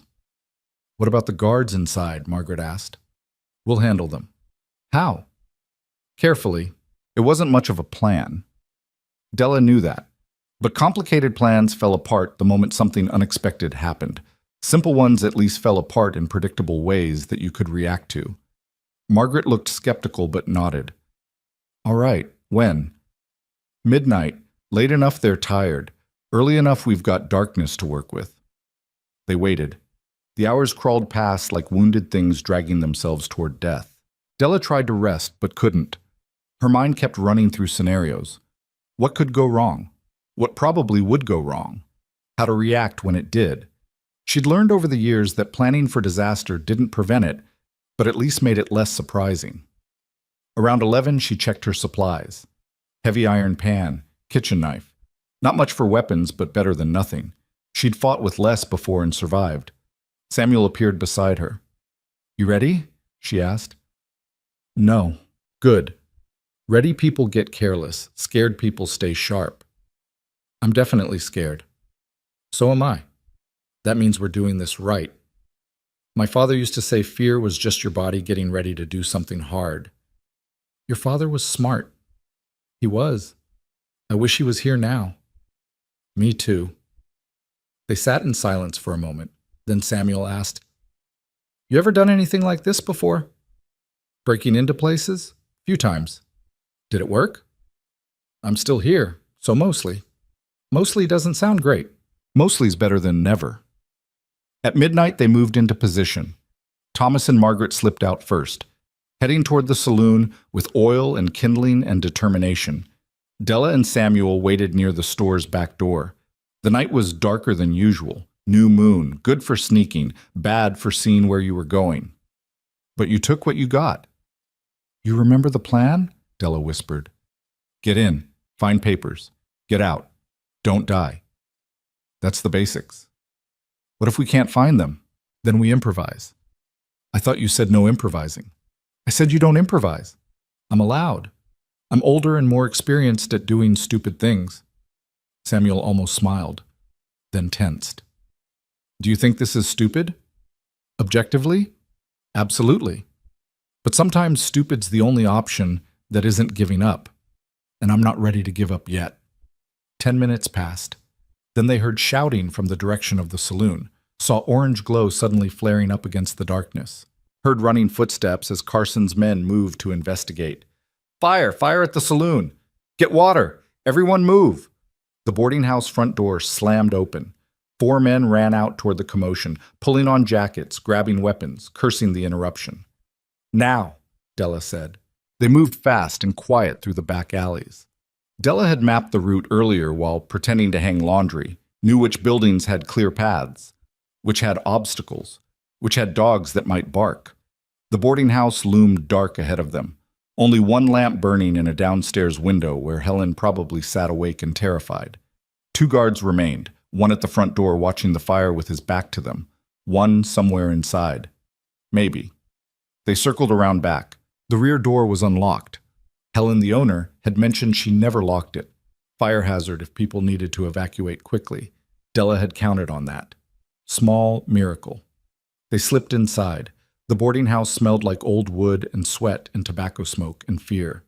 Dark inside except for that single lamp in the front room casting shadows that moved wrong. They moved toward the stairs. A floorboard creaked under Della's foot, loud, sharp, unmistakable. They both froze. Listened. Della's heart was hammering so hard she thought everyone in town could probably hear it. Blood rushing in her ears, breath too loud. Nothing. No response. They kept moving, reached the stairs, started climbing. Every step seemed impossibly loud in the silence, wood groaning under their weight, their breathing harsh in the quiet. 2nd floor. Hallway stretching into darkness like a throat waiting to swallow them. Room at the end of the hall, just like Samuel said. Light showed under the door. Faint. Flickering. Candle, maybe. Or lamp turned low. Voices inside. 2 men talking low. Guard duty conversation. Bored. Tired. Wanting to be somewhere else. Della gestured for Samuel to stay back. He nodded but didn't move far. Close enough to help if needed. Close enough to run if things went wrong. She moved closer to the door, pressed her ear against the wood. The voices became clearer. Should have left yesterday. Boss is getting paranoid about that woman. The cook. Boss is getting rich. We get this filed, We own everything. Buildings, land, water rights, all of it, set for life. If those people leave first, they'll leave. That fire tonight scared them good. Tomorrow we burn the store. Maybe the forge after that. They'll run. Everyone runs eventually. It's just a matter of finding what scares them enough. And if they don't? Pause. Longer this time. Then we make them, permanently. Boss has already said accidents happen, especially to stubborn people. Silence after that. Then one of the men laughed. Cold sound. Mean. The laugh of someone who'd hurt people before and would do it again without losing sleep. You're too soft. These are just farmers and shopkeepers. They're not going to fight. They don't know how. That woman might. The cook. She's got steel in her. I've seen her type before. She's dangerous. She's one person. What's she going to do against 8 of us? She makes stew. We make bodies disappear. Different skill sets. Della chose that moment to kick the door open. It slammed inward hard. One of the men had been standing close to it, leaning against the wall. The door caught him square in the face. Cartilage crunched. Blood sprayed across the wall. He went down hard and stayed down, hands clutching his ruined nose. The second man grabbed for his gun, but Della was faster. She'd brought the iron pan. Heavy, solid, made for cooking but equally good for hitting. She swung it like she meant it, like years of anger and grief and running were all behind the swing, connected with his wrist as his hand closed around the pistol grip. Bone cracked loud enough to hear, sound like a branch snapping. He screamed. She hit him again, harder this time, across the temple, put her whole body into it. His eyes rolled back and he dropped like someone had cut his strings. Samuel stood in the doorway, staring, mouth open. You just help me find the papers. Della cut him off. No time for shock. No time for processing. They could deal with emotions later if they survived. They tore through the room, desk drawers yanked open, contents dumped on the floor, under the bed, behind the dresser, in the wardrobe, every possible hiding place. Footsteps on the stairs below. Someone had heard the screaming, the commotion. We need to hurry, Samuel said, voice tight with panic. I know. Keep looking. More footsteps, closer, heavier, multiple people. Samuel found the leather satchel hidden behind the wardrobe, wedged between the furniture and the wall. Got them. Good. Window. Now. What? We can't go back through the hallway. They're coming up the stairs, out the window. That's a 2-story drop. There's a roof below. I checked earlier. Move. They scrambled to the window. Della got it open just as the door burst inward again. Carson stood there, gun drawn, face twisted with rage that made him look like something other than human. You. Della didn't think, just grabbed the water pitcher from the nightstand and threw it at his face with everything she had. It shattered against his forehead. He stumbled back, blood mixing with water, cursing. She shoved Samuel toward the window. Go! Don't think! Just go! He climbed out, dropped to the lower roof with a thud that sounded too loud. Della followed, swung her legs over the sill.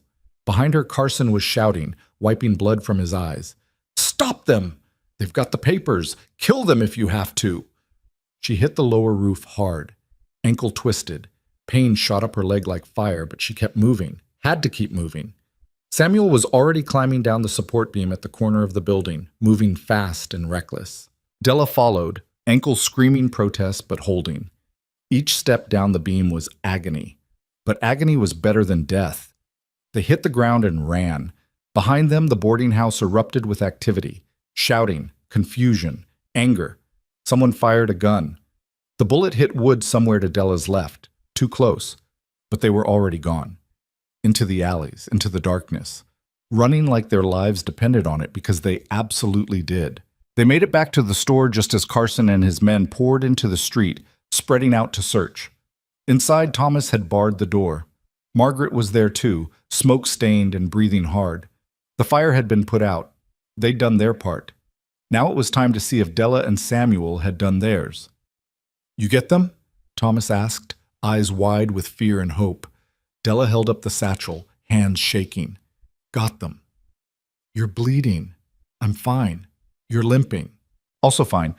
We don't have time for fine. We need to look at these. Margaret took the satchel with hands that were steadier than Della's. started pulling out papers. Her eyes widened as she read, then narrowed, then widened again. These are deeds, claims, water rights, mining rights, all made out to Carson and his associates, all dated like they filed them months ago. But they're fake, Della said. They have to be. They're good fakes. Margaret kept reading, holding papers up to the lamplight. Really good. Official seals, proper signatures. Someone put real money and effort into these. Someone who knew what they were doing. Doesn't matter if they're fake, Thomas said. Carson still has the originals probably, or can remake these. This just buys us time. Not if we destroy them and make sure everyone knows what he tried to do, Della said.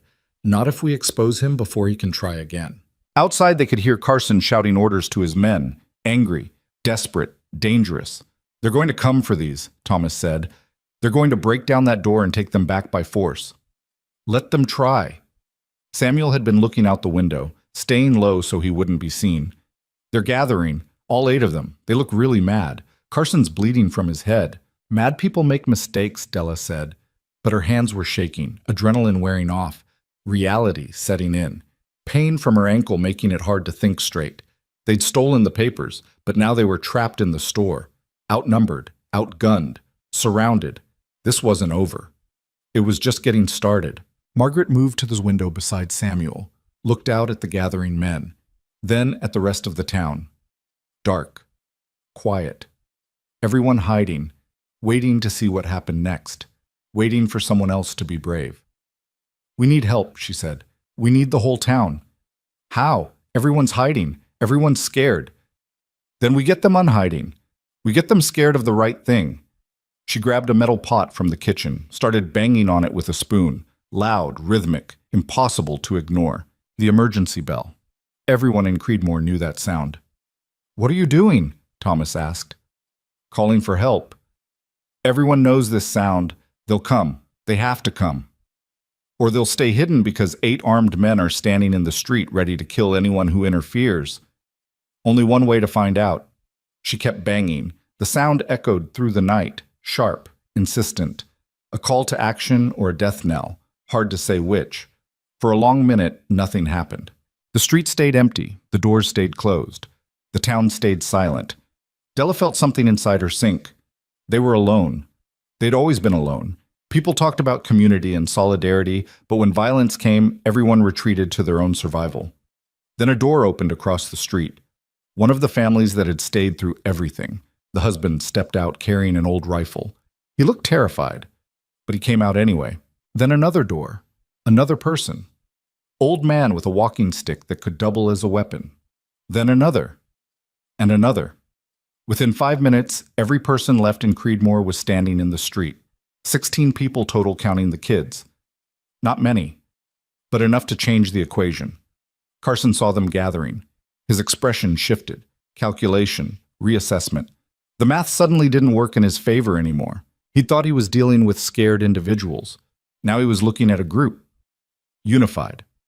Armed with whatever they could find. Angry in the way desperate people get when they have nothing left to lose. Different equation entirely. Margaret stepped out onto the store porch. Della tried to stop her, but she shook her off. Thomas moved to follow, but Margaret waved him back. She stood there alone, facing Carson and his men. A middle-aged blacksmith against 8 professional criminals. "We know what you're doing," she called out. Her voice carried across the silent street. "We know about the fake papers, about the claims, about the whole scheme to steal this town." "You don't know anything," Carson shot back, but his voice had less certainty now. "We know enough. We've got your papers, your forged documents, your whole plan laid out in black and white." She held up the satchel so everyone could see. "And come morning, the marshal will know too. We're riding to Spring Valley, filing our own claims, legitimate ones, with real signatures from real residents who actually live here. You can try to stop us, but you'll have to go through all of us to do it." Carson looked at his men, at the townspeople gathering in the street, at the math that suddenly didn't add up in his favor. 8 against 16. Professional criminals against desperate people. Usually an easy win. But desperate people did unpredictable things. Fought harder. Cared less about surviving and more about taking you with them. "You're bluffing," he said. but his voice had less conviction now. You're not riding anywhere. You're going to give me those papers, and I'm going to forget this happened. Walk away. Try again somewhere easier. We're not giving you anything, Margaret said. Then I'll take them. Try. For a moment, Della thought he might attack anyway. Thought violence would solve what words couldn't. Saw his hand tighten on his gun. Saw his men shift into positions, ready to fight. But then one of his men touched his shoulder, said something quiet. Carson's jaw tightened, but he nodded. The calculation had changed. 8 against 16 was one thing, but killing 16 people would bring real law, real consequences. More trouble than any town was worth. We're leaving, Carson announced. His voice was controlled, but barely. Rage underneath. Tonight, right now, but hear this. This town's still dying. We just would have made it profitable while it did. You're fighting for nothing, holding on to dust and dreams. That's our choice to make, Margaret said. Yeah? And how long you think you'll last? Winter's coming, water's still unreliable, money's still tight. You're just delaying the inevitable. Maybe. But it's our inevitable. Our town. Our choice. Carson looked like he wanted to argue, wanted to threaten, wanted to make them pay for humiliating him, for ruining his plans, for fighting back when they should have rolled over. But he just turned and walked toward the boarding house. His men followed. Nobody in the street moved, just watched them go in silence. Within an hour they'd packed, saddled horses, loaded supplies. Carson came out last, mounted his horse, looked back at the town one more time. You'll regret this, he called out. Maybe, Margaret called back, but it'll be our regret, not yours. He rode out. His men followed. The sound of hoofbeats faded into the darkness and left them with silence that felt deafening after everything. The town gathered in the street, still holding weapons, still ready for violence that hadn't come. Nobody cheered, nobody celebrated. They just stood there in exhausted silence as the threat disappeared over the horizon and left them with the same problems they'd had before, plus a few new ones. When the sound of horses was completely gone, people started drifting back to their homes. Slowly, quietly, like they couldn't quite believe it was over. Margaret stayed. So did Thomas and the kids, and several others who needed to talk, to process, to figure out what happened next. That was close, Thomas said quietly. Too close, Margaret agreed. Della was sitting on the steps, ankle throbbing. Samuel brought her a cloth with cold water and sat beside her. You should wrap that, he said. In a minute. You were amazing in there. The way you fought those men. I've never seen anyone move that fast. I was terrified. Still am. You didn't look terrified. Good. I was trying hard not to. Lucy and James appeared. They'd been upstairs during everything, probably heard most of it through the floorboards, probably terrified out of their minds. Are the bad men gone? James asked quietly. Yeah, they're gone. Are they coming back? I don't think so. What if they do? Della pulled him close. Then we'll deal with it. Together. All of us. But I think they're gone for good. Men like that don't come back when they lose. They just find easier targets. And we proved we're not easy. James nodded against her shoulder. Okay. I believe you. They sat there as the night deepened and the town settled into an uneasy quiet. The crisis had passed. But the future remained uncertain in ways that felt bigger now, more real. The days that followed were strange and difficult in ways Della hadn't expected. The immediate threat was gone, but the underlying problems remained. The well was still dry. Water still had to be hauled from the creek in barrels that got heavier every trip. Money was still tight. The future was still precarious. Winter was still coming. But something fundamental had changed. The town had defended itself, stood together when it mattered, refused to fold when pressed, proved they were worth fighting for even if nobody else thought so. That mattered in ways that were hard to quantify, but impossible to ignore. People started looking at each other differently, with respect, with solidarity, with the understanding that they'd chosen something hard and followed through when running would have been easier. Margaret organized better water rotation, fewer trips with bigger barrels, more efficient systems, less waste. Thomas worked on fixing the store roof that had been leaking for months. Other people helped without being asked, brought materials, shared tools, worked together. Della kept cooking, feeding work crews, keeping people's energy up, making meals that felt like more than survival, like celebration of being alive and together. And slowly, impossibly, the town started improving. Not dramatically, not overnight, but steadily. Word spread about what happened, how Creedmoor had stood up to claim jumpers, how they'd defended their home against people with guns and money and power, how they'd won. 3 weeks later, a family arrived asking if they could stay. They'd heard Creedmoor was a place that fought for its own, a place where community meant something. Thomas gave them the boarding house at reduced rate until they got established, helped them move in, made them feel welcome. 2 weeks after that, another family arrived. Then another. Not a flood, just a trickle, but enough to matter, enough to change the population count on the sign at the edge of town. The number climbed. 30, 32, 35. Someone got the old saloon running properly, started serving actual drinks to actual customers who came because they wanted to, not because they were planning to steal everything. A carpenter arrived from somewhere east, said he'd heard there was work, started taking jobs fixing the buildings that had been neglected for years, made them livable again. A school teacher came through, young woman with more optimism than sense. But she stayed, started teaching the kids proper lessons from actual books. By early winter, Creedmoor had 43 people. Not a boomtown, not prosperous, not easy, but alive. Actually alive in ways that mattered. Not just surviving, but building, growing, becoming something. The well stayed dry, but someone found another water source closer to town. Spring-fed pool that had been hidden by brush. Not huge, but enough to supplement the creek. Made hauling easier. Someone else figured out a cistern system, captured rainwater when it fell, stored it for dry periods. Small improvements, practical solutions. The kind of progress that didn't look like much day to day, but added up over time. James kept talking more every day. Full conversations now about everything. School, work, ideas, dreams. Still quiet, still thoughtful, but present in ways he hadn't been when Della first arrived. Lucy stayed energetic and curious and occasionally exhausting. She'd taken to helping Della cook, learning recipes, learning techniques, learning that food was love you could serve on a plate. Samuel grew taller, stronger, more confident, starting to look less like a scared boy and more like a young man who'd survived something hard and come out better for it. He'd started helping Thomas run the store, learning business, learning responsibility. Thomas learned to cook, still badly, still capable of burning water if you left him alone too long.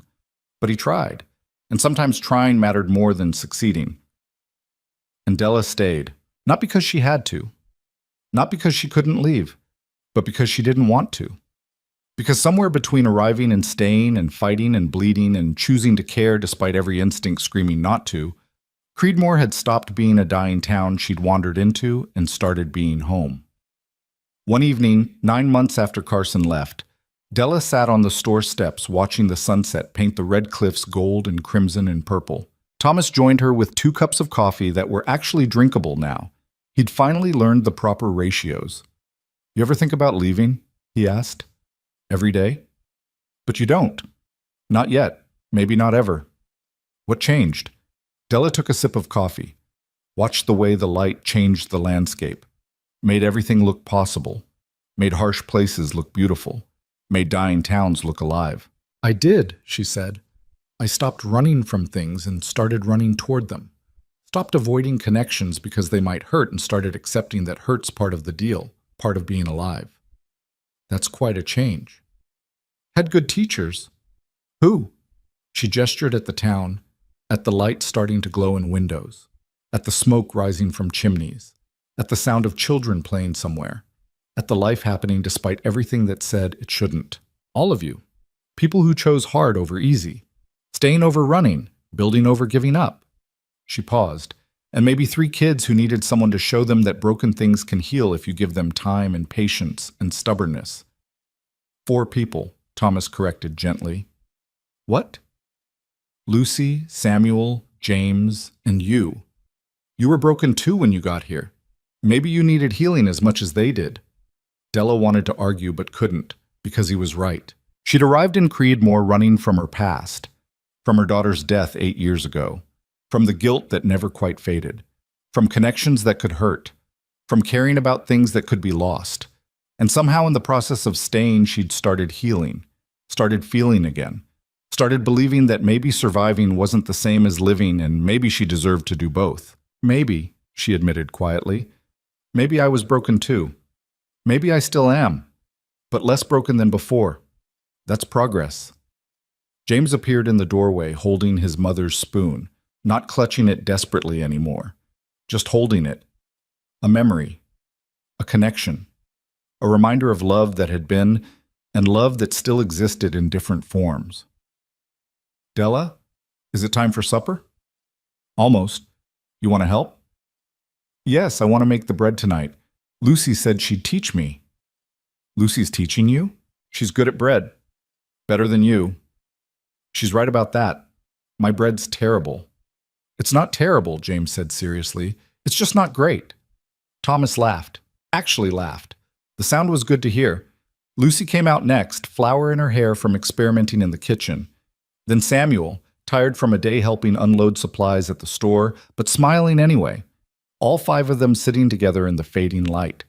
A family of sorts, not bound by blood but by choice, by survival, by shared struggle and shared victory and shared meals and shared hope. Not perfect, not even close.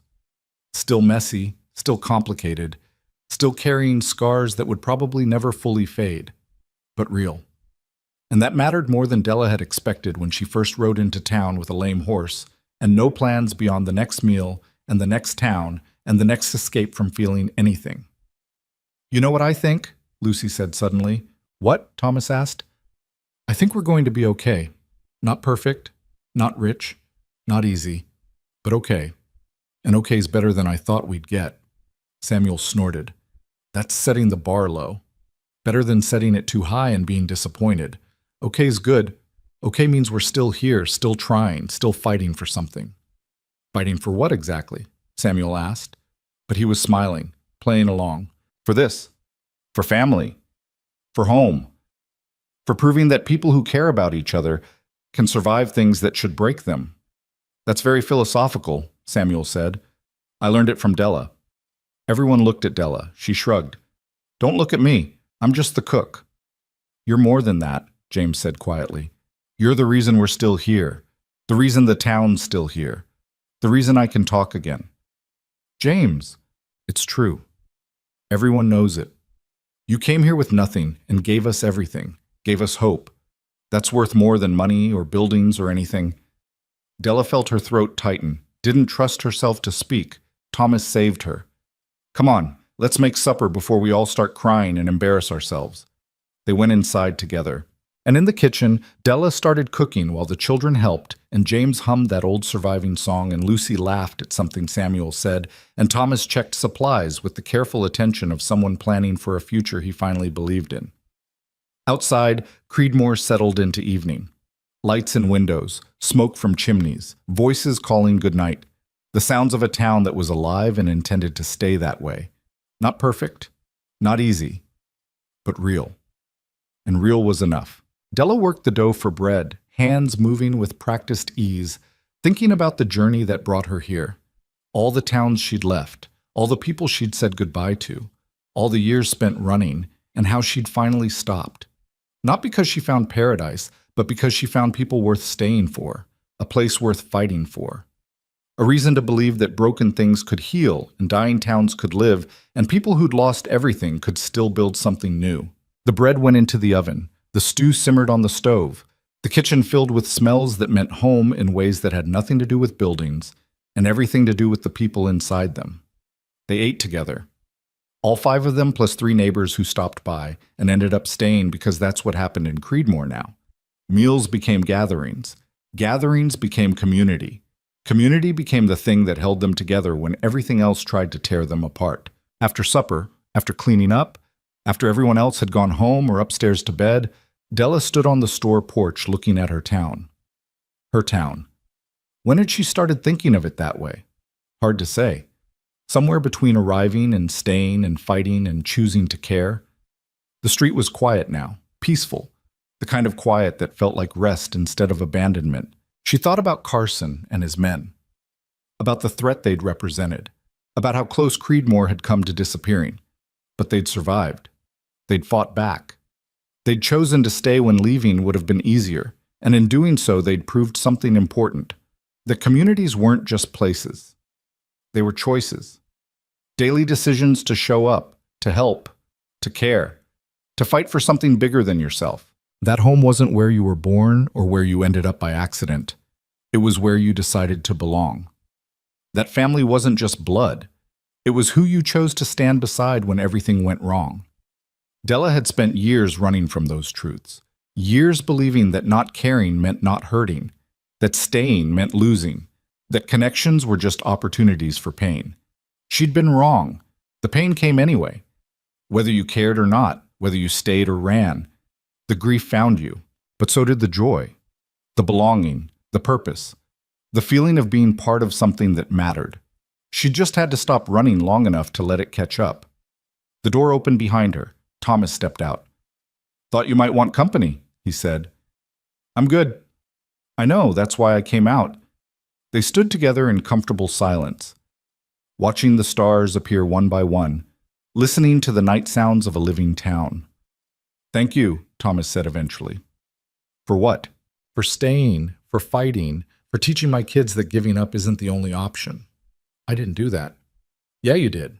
Whether you meant to or not, you showed them something I couldn't. That strength comes in different forms. That sometimes the bravest thing is just showing up. That broken doesn't mean useless. Della didn't know what to say to that, so she just nodded. They stood there a while longer. Then Thomas went back inside, leaving her alone with the night and her thoughts. And Della stood on that porch in that dying but now living town and felt something she hadn't felt in 8 years. Peace, not happiness. That was too simple, too easy. But peace, the kind that came from accepting where you were and who you were and what you'd survived. The kind that came from choosing to stay, from choosing to care, from choosing to believe that tomorrow might be hard, but at least you wouldn't face it alone. She went inside eventually, climbed up to the loft, lay down on the bedroll that was more comfortable now because someone had added blankets and a real pillow. Small kindness, the kind that mattered most.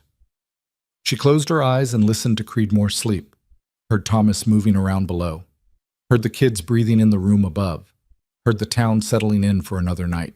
And for the first time in longer than she could remember, Della fell asleep without running through escape routes in her mind, without planning the next town, without keeping one foot already out the door. She fell asleep home. And that was enough. More than enough. It was everything.